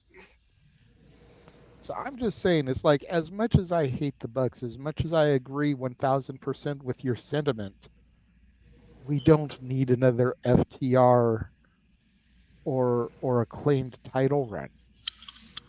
Yeah, I suppose it's not the means to an Yeah, they end. both held their own to the belts. Yep, they both held their own. Yep. Twice over. They're both 2-time tag team champions. Yep. He's not wrong. The He's not wrong. That's how the Outriders try and go for them. There you go. Turbo Floyd, Or Drew the Righteous. Oh, Whatever happened yes. to those guys. and them and Lance Archer. I don't even know what happened to that friggin' 6-man pursuit. Ooh, Lance Archer be another one for that Casino Gauntlet too. Yeah, that's another one. But yeah, Jeff Jarrett and Jay Lethal. That's old school, and I actually like that a lot. And considering what's happened to them recently and what they've both shown, I bet both men will be involved because I guarantee you the fact that Heyman announced tonight he's going to be in that Casino Gauntlet, both those men are going to be back for revenge during that Casino Gauntlet. I don't blame them one bit. I saw that Satnam Singh and the former Jinder Mahal are Jinder Mahal. champions somewhere now. So it's like, dude. Oh Lord. Yep, in Triple A. Jinder and Satnam. I don't need Jinder. Or Jinder and Jarrett, boy. Bad vibes. You're losing. 2017 evil of me is coming out again. I will never forgive that man. I'm just saying. Duh. But you realize how many tag teams you just made right here in AEW regarding these tag team championships, right? Right off the bat. Which is why I'm tired of seeing the same 3 teams. Agree. Same. So again, hopefully change is in the air as we approach 5 years here of Dynamite. But regardless, if nothing else, I will say this in defense. There you go, right there. Have them lose the belts on the 5th anniversary show. Yeah, I think that'd be the most poetic, considering that is the first show that defined what they were talking about. Big tag team wrestling haven't seen. I think it'd be very poetic that be in the main event, and that's where the tag titles change hands. But I'm just gonna say this in closing. At least the other two teams are freaking here more often than the Young Bucks are weekly. Just agreed. With all due respect, like I said once in the air, phenomenal athletes, questionable human beings. But if you're going to make tag team wrestling matter, the championships need to be more poetically featured, defended, and known.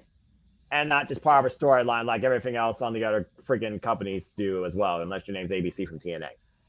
That being said, let's go ahead and move on to Cody Rhodes. And shout out to Cody Rhodes. Good luck. Be right back.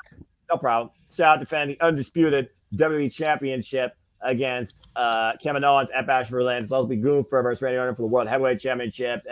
Mixed tag team action. I just shot that straight ahead. And I think that's it so far. Unless I'm forgetting something. Yeah, that's it so far. Okay, moving on from there. Let's go ahead and move into the last before we get into our triple main, because boy, are these going to take the cake. This one right here, though, we're talking about sacrifices. We talk about what needs to happen, what needs to give. What the hell is going to give in both these cycles' minds to make sure the other one stays inside a coffin? As the TNT Championship's on the line, as the scapegoat Jack Perry defends the gold against Darby Allin, and let me just go ahead and do this real quick. In a coffin match. Dear God, help us. Okay, well, considering Darby Allin tried to literally sacrifice the man alive and burn him inside blood and guts, and Jack Perry says, what are you willing to sacrifice? You're not willing to sacrifice more than me. And Darby Allin's been hit by everything except a double-decker bus at this point. I don't think it's about what we need to talk about. I think it's about what the fuck's going to happen. JJ, you start off. They're not going to have Jack Perry change and create a brand new championship to lose it a week and a half later. Absolutely not. I think Scorpio Sky even had his custom-made Lakers one longer than that. Continue. Mm-hmm. Again, I'm not Jack Perry's biggest fan, but I do believe that he deserves this championship with the way that he has adapted the scapegoat gimmick more than some other people deserve their championships. This is accurate. You know, at least Jack Perry doesn't need a chant piped into his entrance theme. I wonder who we're going with that. So it's going to be a knockdown, brutal encounter. I expect nothing less. But the scapegoat is going to retain. So my thing, King, is one, we talked about what these crazy yahoos could do to each other. You brought glass, and we know what both men can do with glass. They both can impale themselves, and one can jump off a ladder and literally shatter his spine and cut his torso in half. Jesus Christ almighty, please don't do that. Cry me a river. Right. But also, we know for a fact that Darby Allin, no matter what, has a world championship match, if he lives to tell it, at Upper Stadium. He challenges for the AEW World Championship at Grand Slam. No matter who the champion is on the other side, no matter if he wins this. But we also know politically at one point, he said that this title is the most important to him because it was the title that made him believe that he mattered. He existed. He deserves to be in this business. And of course, where did he first won this title from? Cody Rhodes. And he hasn't had it since that same run, the same feel, but he never lost that same passion. Now looking to become a 3-time TNT champion. Arguably, Darby Allin has a chance to become double champion if he survives this, but you cannot kill what won't die. I said about PCO. Both these men are willing to die in Wembley. Straight up. So, King, do you agree with JJ? Does Scapegoat Jack Perry find a way to put Darby Allin in the coffin? At least alive. The Scapegoat's going to retain, but I have a feeling that Darby's going to do a callback. The last time he was in a coffin match, you remember who was in that coffin? I believe it was, I don't know if I could be wrong or if I'm right. Either it was Ethan Page or Andrade El Idolo, where he coffin dropped another person into the same coffin. That was all But Page. That's what I thought. So that's why I have a feeling he might do a callback here with Jack, but Jack is going to evade that coffin drop, and Darby's going to land in that coffin, and Jack going to retain that way. Probably do it from the top of a ladder just to be more reckless with a pane of glass. How violent? Let's be honest here. This is going to be the most violent match of the night. There's no denying that. How creatively violent and scary is this going to get? It's going to get really violent, creative, and scary. I mean, what everybody needs to remember, and I know it's been beaten to death, so how the fuck can anybody forget? Yeah, right. Where did Jack Perry become the scapegoat? 0 Hour, Wembley Stadium, last year. At Rio Glass, Crimea River. Yep. This is going to be the ultimate rise to triumph for the scapegoat. The question is Glass going to be included? Of course it will. Of course. And I wouldn't put it past him to pull it again. And look at the camera. It's Rio Glass, Crimea River. Because this time when he goes back behind the curtain, Phil Brooks isn't going to be there to meet him. Right. The Elite will be. Maybe. Okay. Well, that being said, what's one willing to sacrifice is the moral of this match. But based on what we saw tonight, just got one question for you. This or that. Feelings or facts? Let's go ahead and talk about the AEW American Championship, bros. It is, of course, our scumbag, the AEW American Champion, Maxwell Jacob Freeman, MJF, who won this title in 59 minutes and 58 seconds with a 100K Dynamite Diamond Ring punch against the former AEW International Champion, Will Ospreay. And all I got to ask is simply this. Will he do it? When it was Bryan Danielson that says, do it. Now, let's just go ahead and put it all out there. First off, we know regardless of this match, the Boston Pac awaits the winner at AEW All Out, to your point. Literally 2 weeks later. Let's not forget Pac was the original champion when this title was first minted as the All Atlantic. Again, words. No hyphen in between. It still pisses me off. With what Will Ospreay has been challenged by mentally and personally versus what these two men are willing to do to each other physically versus finally seeing MJF show vulnerability in his envy and jealousy about claiming who he is the absolute best in the world, bro. It's personal. Is it family? Is it about brotherhood? Is it about respect? You tell me when it comes to Will Ospreay. Does Don Callis get involved here and screw Driver? another person that he believed was the best thing for him that decided to be too big for his agenda. Is Kyle Fletcher a guy that maybe catapults towards that? Is Kyle Fletcher maybe a guy that helps us get towards that result? Or do we legitimately see, maybe not for an hour, dear God, Jesus Christ almighty, I still can't believe we actually called that together. One of the greatest calls ever. God bless you. Do we see this title restored to international glory and the self-proclaimed American hero dethroned in Wembley? That's the question. Someone's got to give, and I don't think these two are going to see each other for a long time to come after this friggin' match. But does the title give, or does someone neck give? JJ, let's start with you.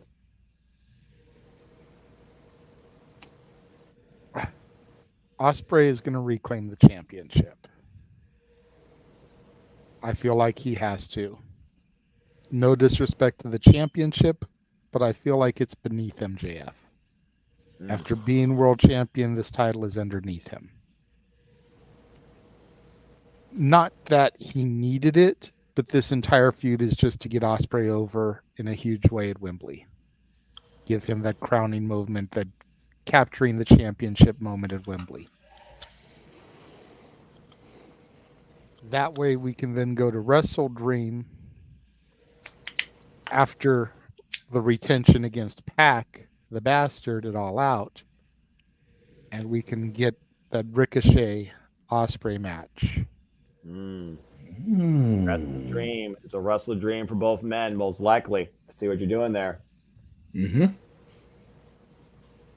Where, again, the long-term storytelling here is just dumbfounding to me, because myself included always used to clown AEW for their lack of storytelling, but they really have the opportunity to make a lot of things come full circle with the Wembley arena, the Wembley crowd, the All In show. Case in point, this match right here. Yeah. MJF wrestled twice last year at Wembley. Correct. As a babyface, showing that vulnerability. He is back to being that sick, sadistic, scummy motherfucker. Yep. He is not going to go easy, but in order to get that reaction, he's gonna put Ospreay over, man. It's going to be beautiful. Yeah. The beauty of this show this year, there are so many incredible stories going into it that's going to help define the match quality that AEW already presents on a weekly basis. And we always say all the time, no matter what we think about Madman behind the pen, pay-per-views under Tony Khan's creativity do not miss. And well, not only do they have the stories going in, but as is the case with the Jack Perry match, you have the opportunity to call back to last year and make a full circle moment. Yep. And you talk about full circle moment again, King. Yep. Well, Ospreay won when he wasn't even contractually obligated AEW last year against Chris Jericho at Wembley Stadium. And this is his home turf, bruv. The fact that MJF has called out his family, called out his manhood, quite literally. Damn. Talk about bringing up past history, a whole different matter. And Alex Windsor, of course, and his child, and of course, trying to tiger driver everybody while Ospreay knows and respects, including Michael Oku and his wife Amara from Rev Pro. And to JJ's point, why he's raised the identity of this title a different way. And also AEW, considering he's defended now in London and in Mexico. And he still wants to bring AEW, by the way, down to Arena, Mexico, the home of CMLL. Just put that out there. Yep. It's one of those things where I do feel like he doesn't need this. But the fact that this probably is the best looking United States Championship I've seen in a long damn time outside the IWGP United States Heavyweight Championship, it's also another thing in itself. But he talked about where Ospreay's going. So that being said, do you believe that is where Ospreay's going? And if so, where's MJF going? I'm glad you brought up the IWGP US Heavyweight Championship. Remember when Will Ospreay won it and he renamed it the IWGP United Kingdom Heavyweight Championship? Correct. Think about what MJF is doing here. It's basically Ospreay when he was in New Japan, layer by layer by layer. Ospreay defended it in New Japan and in Rev Pro. MJF defended the American Championship, but this time in Rev Pro and CMLL. It's basically Ospreay layered, basically layer by layer. But there's one person that you both forgot to mention, and it goes back to a certain promo that Matt Menard cut on Collision. Remember what happened to a certain Red Death, right? Oh, Where he got taken out. And think about who took Daniel Garcia out of action. MJF. Exactly. That's the reason. That is the X factor. If Daniel Garcia if he returns, when Matt Menard said he won't be back as, this when he comes back, he's going to be back as Red Death. If he shows back up at All In, that's the X factor. To get back at MJF, Ospreay gets back the international championship.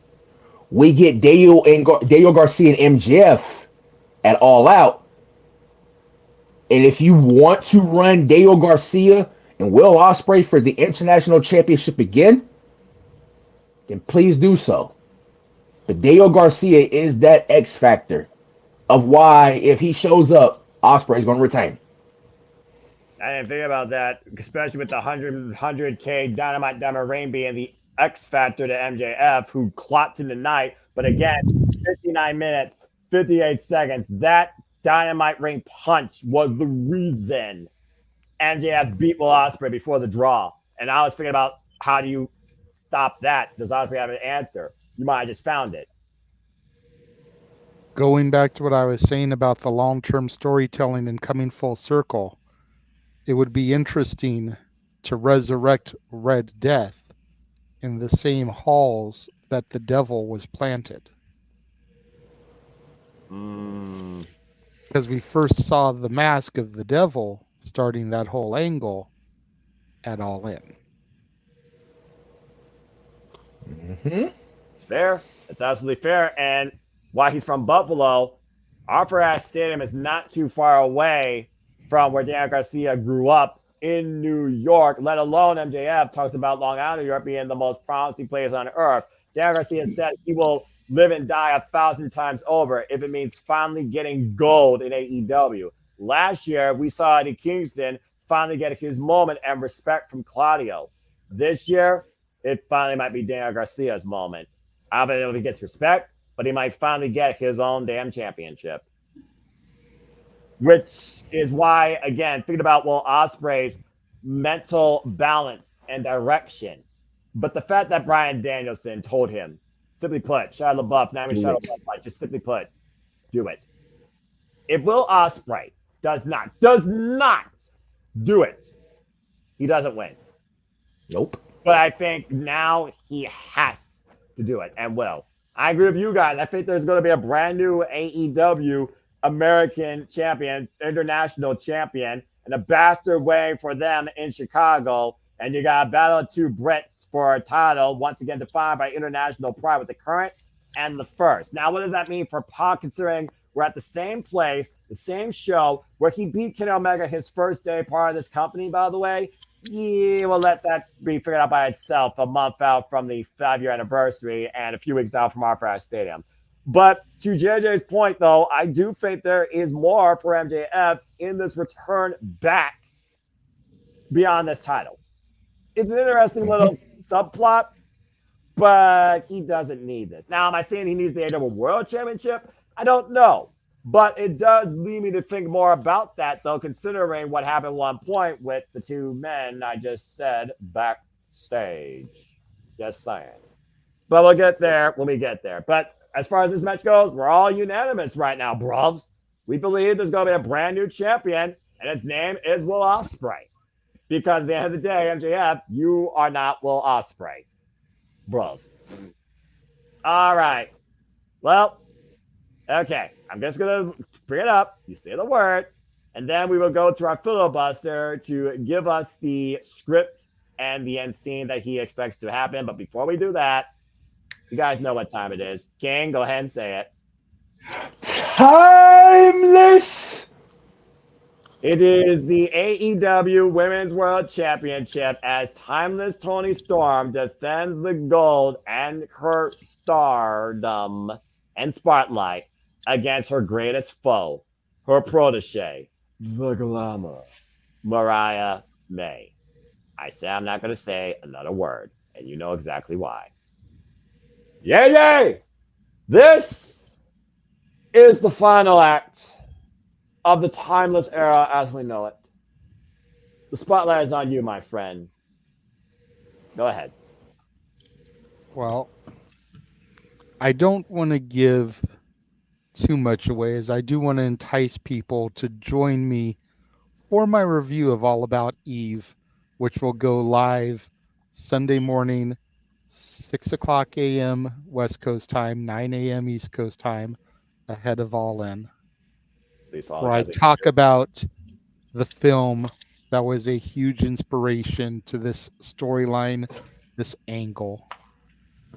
A story of a fan who got ushered backstage to meet her idol, grew close to them, became their counterpart, their companion, upset their maid, in this case, butler Luther. Haven't seen him since. Eventually turned on their idol, achieved the glory and the stardom and the success that they were out for all along, which I think, once again, we're all going to be in agreement here. Mariah May has to win. Otherwise, they completely dropped the ball on this angle. The million-dollar question is, will this story end the way All About Eve does? And I do discuss it in my review, so it's not a huge spoiler if I touch on it a little bit here. Plus, the movie's like 70 years old. Get the fuck over it. Death. What I'm waiting for, what I really want to see, if they really pay attention to the intricacies of this angle, of this story, come Dynamite next week, I want to see Mariah May, your new AEW Women's Champion, walk into her locker room and there's another girl there. Because that is how All About Eve ends. Eve walks into her home and finds a fan has passed out in her house waiting for her. Potentially to completely repeat the cycle that just occurred. And that's pretty much how the movie ends. Will Mariah go into the dressing room on Wednesday and find her own mini Mariah that loved her, admires her, has studied her career, that wants to be like Mariah the way Mariah wanted to be like Toni?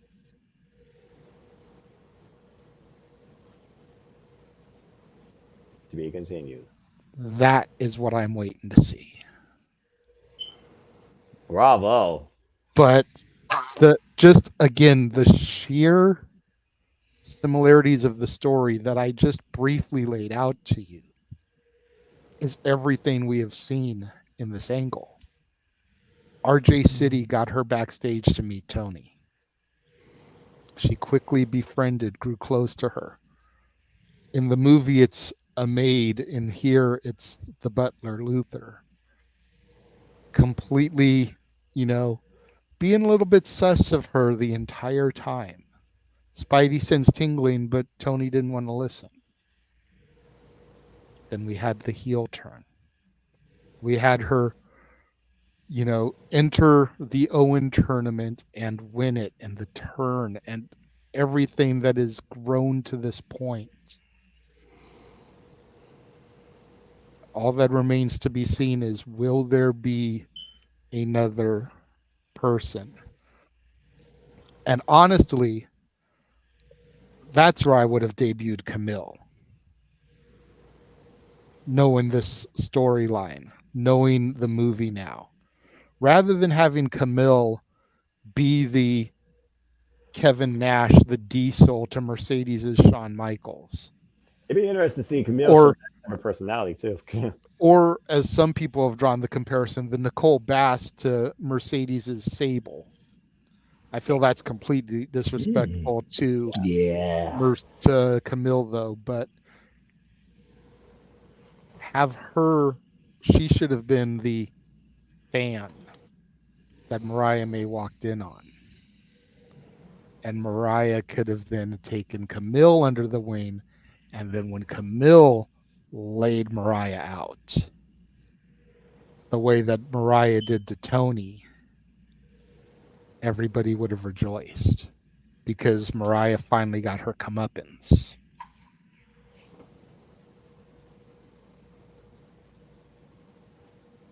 This is my most anticipated match. Same, bro. Same. And especially now that I've laid everything out to you guys who may not have seen the movie and known the parallels. Mariah May has to win this. And for that reason alone, as much as I love the timeless era, I return to color. And scene.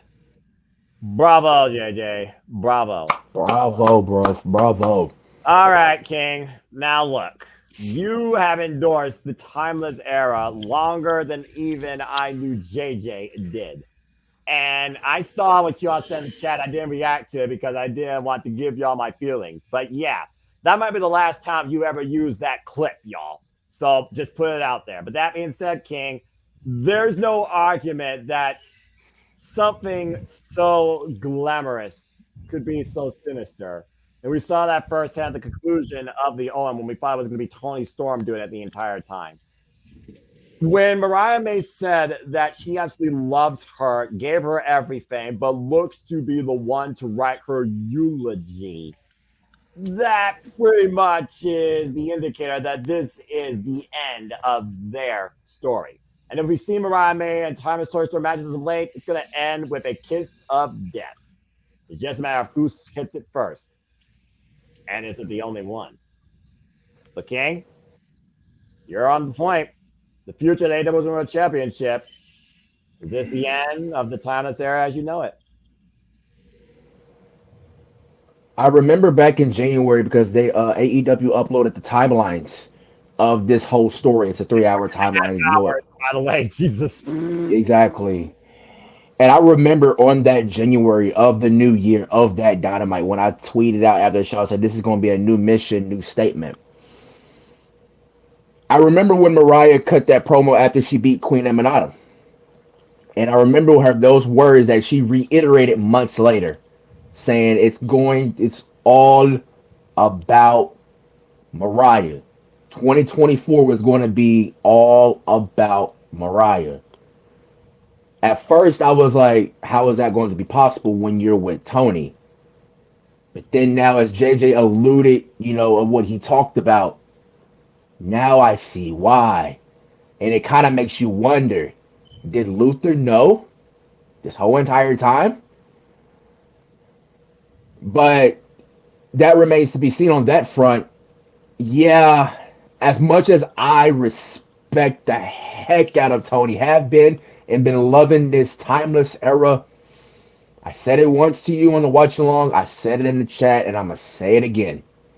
Sunday will be the scene, the end scene. Mm-hmm. Sunday we will enter a new era, a glamorous era.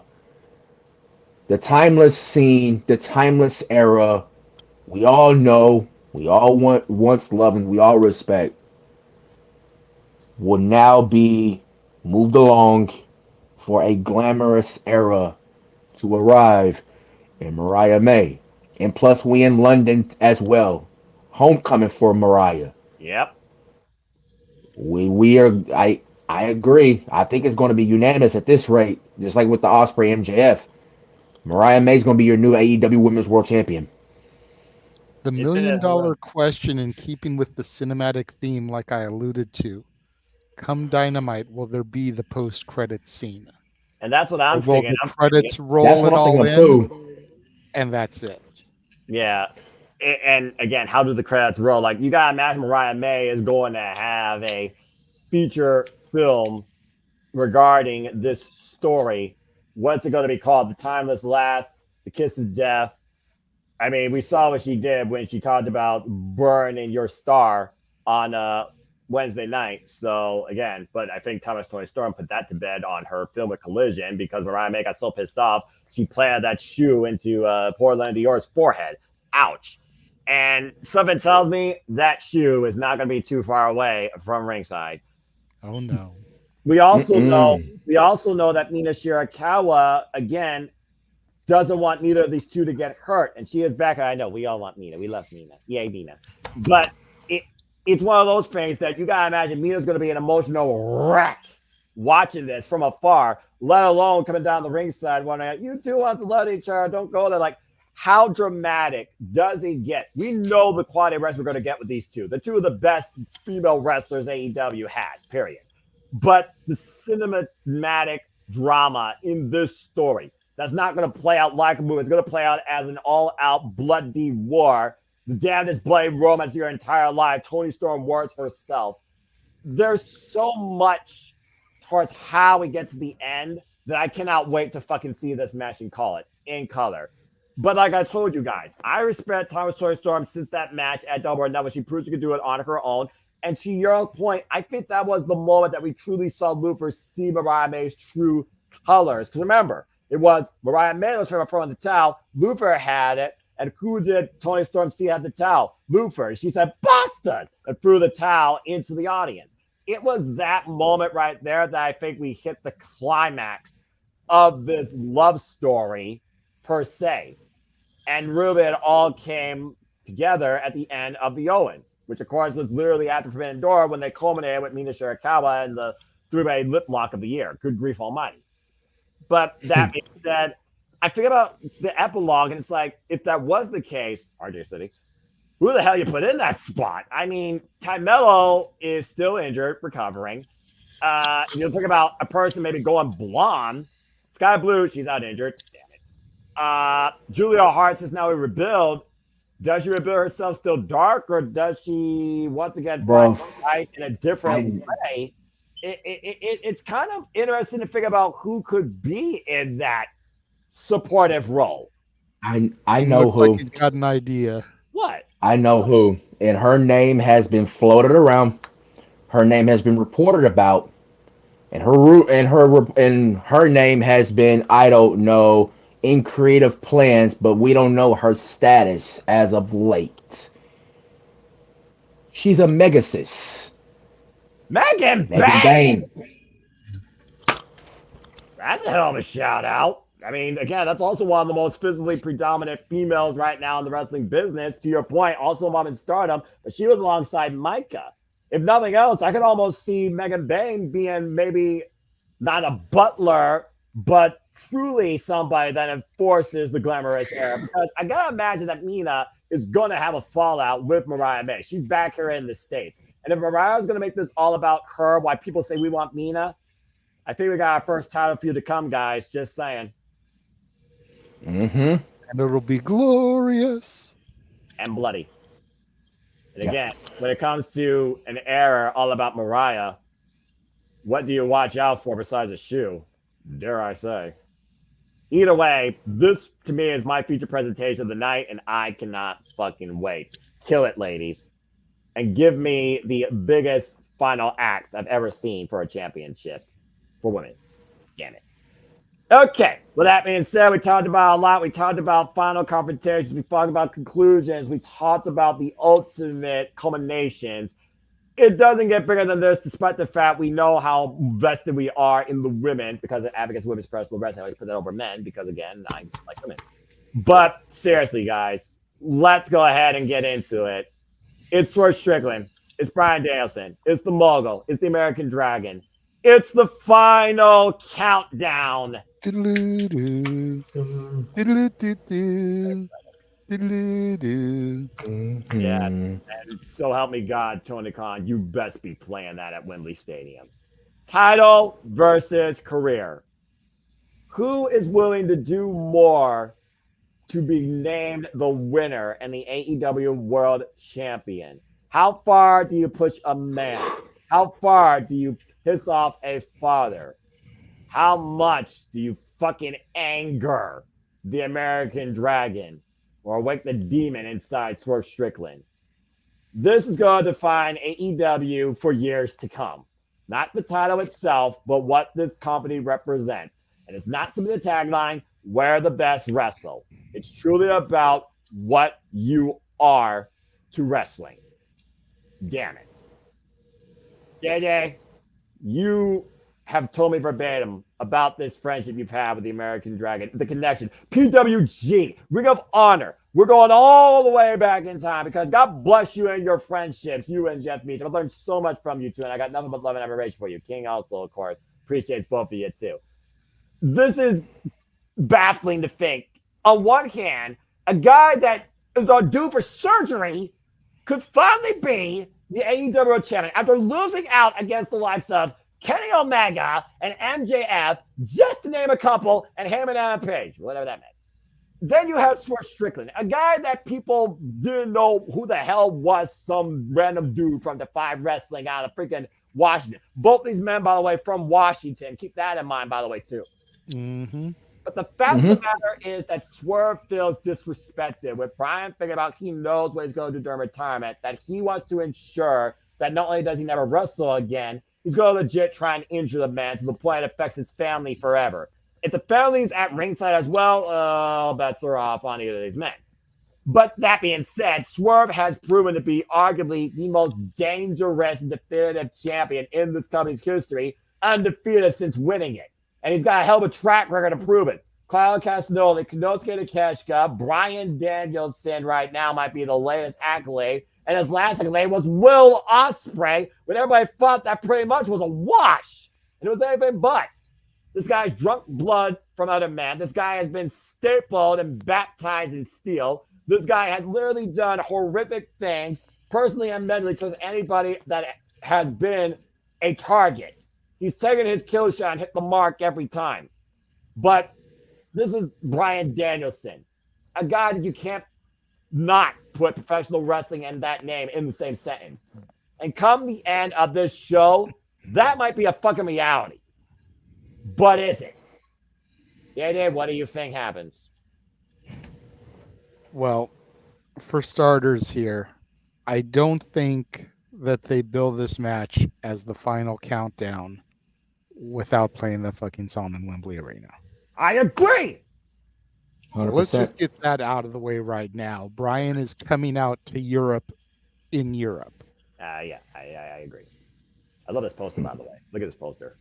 That guy's ready. He's fucking ready. Go ahead. I love these posters, by the way. Great job, AEW. I don't know them. Again, kind of like I discussed a little bit with the Britt Mercedes match. I think we are poised to see Bryan Danielson have the shortest AEW World Championship reign that wasn't the Moxley Punk interim bullshit. I saw that live. He is going to win the title here at Wembley, and he's going to lose it at Wrestle Dream in Seattle. Period.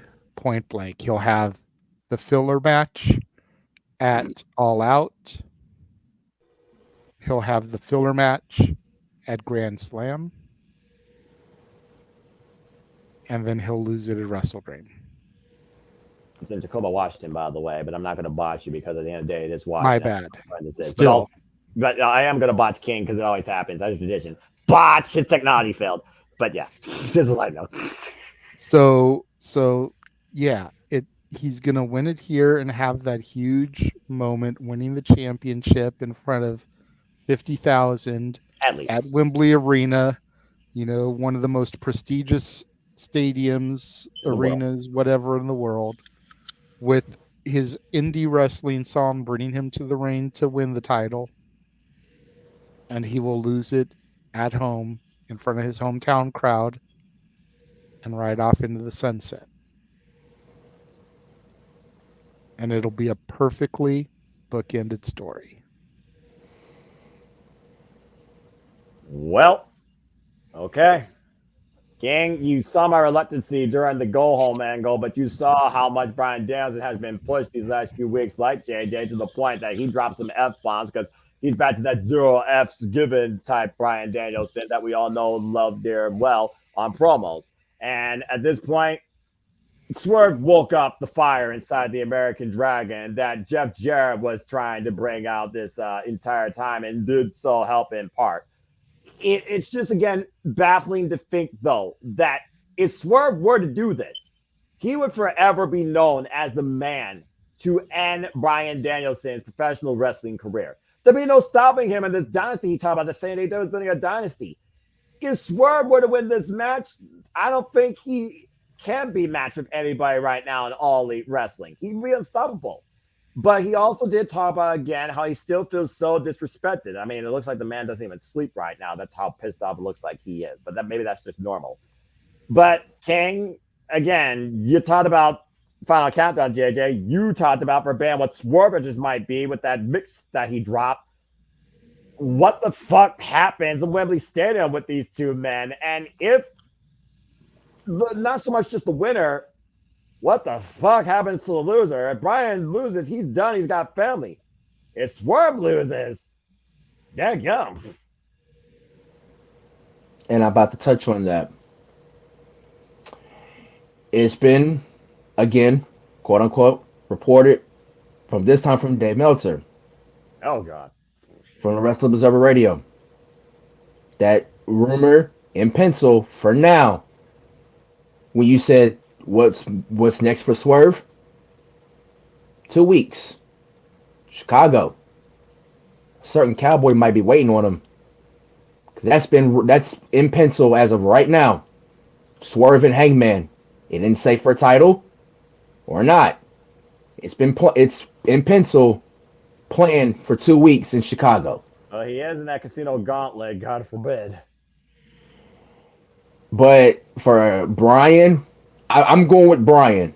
As much as I like Swerve, Bryan needs the beautiful sunset on a 25-year career. I can't believe it's been 25 years. Dang. We're old. But it's like this. Like before that promo, he was all about I'm mentally prepared and all this blah blah blah, and I'm like, you're mentally prepared, but are you physically prepared? Because Swerve is a man who can get tactical, become like a surgeon, break you down into body part by body part by body part. Ask Hangman. Took the old man's blood and hung him in a Texas death match at Full Gear. After ramming a cinder block in the back of his head. Go ask Keith Lee, who had a cinder block stomped to his chest by a Swerve stomp. Give us soon, Keith Lee. This man is not afraid to become a tactician. With the way how Swerve, I think it was that Eddie Kingston promo on Collision that woke him up. Yeah. Because remember, Eddie gained Bryan's respect after that match at Revolution. I think that's the promo that woke him up, honestly. I think Eddie Kingston should just be here at ringside on commentary for this match just because of the implications and the history with him and the American Grand Bryan Danielson. I'm not just talking about AEW either, but continue. And it's like when that promo aired and when Bryan cut his promo, he woke up. That was the Bryan Danielson I needed to see. That was the Bryan Danielson. That was the American Dragon, the drive, the hunger, the thirst that he loves wrestling for wrestling. Like, yeah, he respects the other company and what they're doing, but he loves wrestling for wrestling. Damn it. And I think that's what's going to imply here at All In London. When Swerve thinks he's got him, especially with the Swerve stop or a house call or big pressure, Brian's going to wake up, get the yes movement going in London, and hit the Bull Psycho knee for the 1, 2, 3. Yeah, but how many And will you, it take, though? That's the other thing I'm wondering too. and if that does happen, we will see a new AEW World Champion in Brian Danielson. Like to JJ's point, the shortest AEW World Championship reign. But is an exception I'm willing to take because it's Brian Danielson. And that's the thing I also want to put out there too. I don't think titles need to be defined by how long they're carried by an individual. I think titles are defined by the prestige in the moment you create with the titles with those individuals. This Agreed. would be the greatest moment in the AEW World Championship history to have Brian Danielson on the verge of his career end, finally winning this championship at AEW's grandest stage to date, Wembley Stadium, before they go all in next year in Texas. And we'll probably talk a little bit about that on Saturday Shenanigans or some of our point once more details come true. By the way, congratulations to AEW, continuing to expand and grow. But it's for me, again, I can't fathom a world where I can't say Brian Danielson and pro wrestling in the same sentence. I can't. I just can't. As of somebody that grew up with Ring of Honor and literally followed this man before he became Daniel Bryan in WWE, and for the other part, like, what the hell are you doing with this man? And then he finally got, the respect he deserved. It didn't come easily, though. Became world champion, became the new Daniel Bryan. And then we once again got back to Dragon. I'm not gonna lie, I almost broke shit when Brian Danielson showed up at freaking All Out a few years ago. More than that, Cole. And just see what this man did in a white tee, starting with Kenny Omega, 30-minute sleeper at Grand Slam. Still go back and watch that match to this day. It's actually on YouTube in full. It's just one of those things, though, where I look at what Swerve was out to prove. Guy on the sidelines. Now he's the main event. But Brian Danielson, he's been there, done that. But it's more than just the match. It is the moment. Swerve has achieved this moment. But Brian deserves the moment. There's going to be more for Swerve, but we don't know how much longer Brian's going to go, considering, again, what he's talked about literally at the beginning of the year. This is it for him wrestling, as we know, full-time, because of his daughter. To think, this really also goes all the way back to last year of Revolution, which probably helped influence the decision, when it was a decision based on family versus wrestling that allowed MJF to leave the AEW World Championship, if we remember correctly. Just remember that. We call that too. So, yeah, I can't fathom the physical toll this is going to take on both men. But I also cannot see Brian Danielson not winning this and ending Wembley Stadium with the ultimate yes movement. Fireworks galore, final countdown blaring. Brian Danielson leads Wembley Stadium, the brand new AEW World Champion, as we head into the future of professional wrestling in and out of AEW, ahead of the 5-year anniversary of Dynamite, and we move towards Grand Slam, but we go all out prior. But all in, I'm all in on Brian Danielson. Period. Thank you, American Dragon, in advance. Well, that being said, again, guys, this definitely is a show to remember with all the stories coming together. But it's going to be these three matches that are going to be the biggest talking points of the night for so many reasons. And why one felt completely obvious, the other one seems like it should be a certainty. There's no denying we are in for a absolutely phenomenal, one-of-a-kind, memorable, incredible night of professional wrestling. Damn it. And I can't wait to see what it brings at Wembley Stadium. But that being said, I think we'll go ahead and conclude. But everybody, I find adieu for this impromptu. Hope I enjoyed the conversation. It mostly became into a super dead ATW style, but I fucking loved it.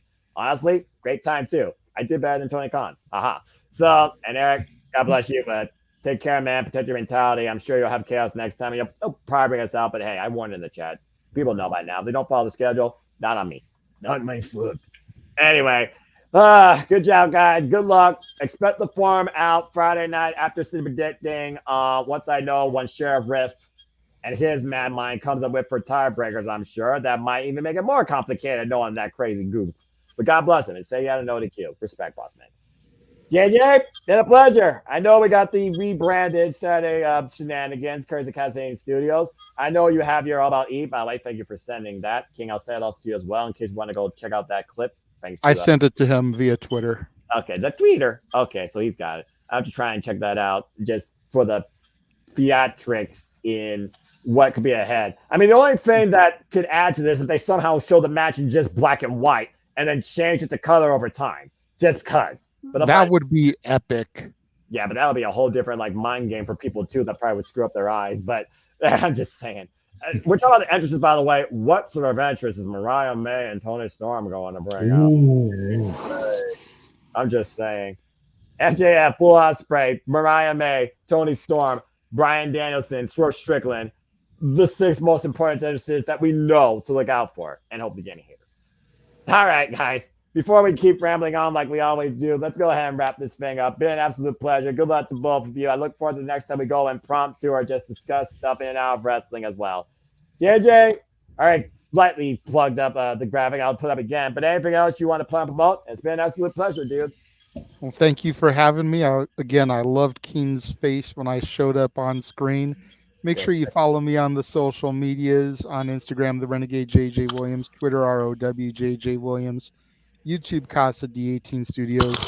Once again, this Sunday, 6 a.m. Pacific, 9 a.m. Eastern, just ahead of All In. Catch my review of All About Eve, which very much was the story basis for Tony Storm versus Mariah May. Saturday shenanigans this Saturday. Normal time, 8 p.m. Pacific, 11 p.m. Eastern. And then just be on the lookout for the Casa channel come the first of the year. I've been videoing and canning content. Renegade's Reviews is going to be back. The Warzone will be back. Some new shows that I've concocted are going to be coming around. Some that are music themed. So be on the lookout for all of that stuff on the Casa D18 Studios channel come the first of the year. All the fun, all the shenanigans, all the tomfoolery in and out of wrestling with the Renegade of Wrestling, JJ Williams, and far more in and out of sports entertainment. Well, God bless you. I'm looking forward to being part of the continued Saturday shenanigans as always, having to contribute whatever I can. Okay, again, bruv, we still have a few days left. We got to see what comes out of Rampage and Collision, and of course, the countdown that will further theatrically, as they incredibly do during those specials, tell the stories of the biggest matches to come this Sunday at Wembley. But until then, man, anything you want, plug money, closing thoughts. Follow me on Twitter. Follow me on Instagram at AMT, Roman numeral 23, number 23 on Twitter, and then everything lowercase but the dot after the I and then 23 on Instagram. As simple as that. And again, we just keep it short, sweet, and simple because that's what we do. And again, folks, thank you for tuning in. We are at ATW, as I always say. And again, you want to know more about me, know this. I am nothing more but a simple man and a lifelong fan forevermore of this passion, this business, this industry, this conversation that is, simply put, in 2 words. Professional wrestling, damn it! We only wish to encourage you and remind you, as always, there are no winners, no losers, no betters, just fans of opinions of this passion we all share. So at the end of the day, folks, support one another, respect each other, protect your mentality too, treasure your families, and just enjoy life and enjoy professional wrestling. It is truly as simple as that, damn it. With that being said, thank you so much for tuning in. Please like, subscribe, comment, tell a friend.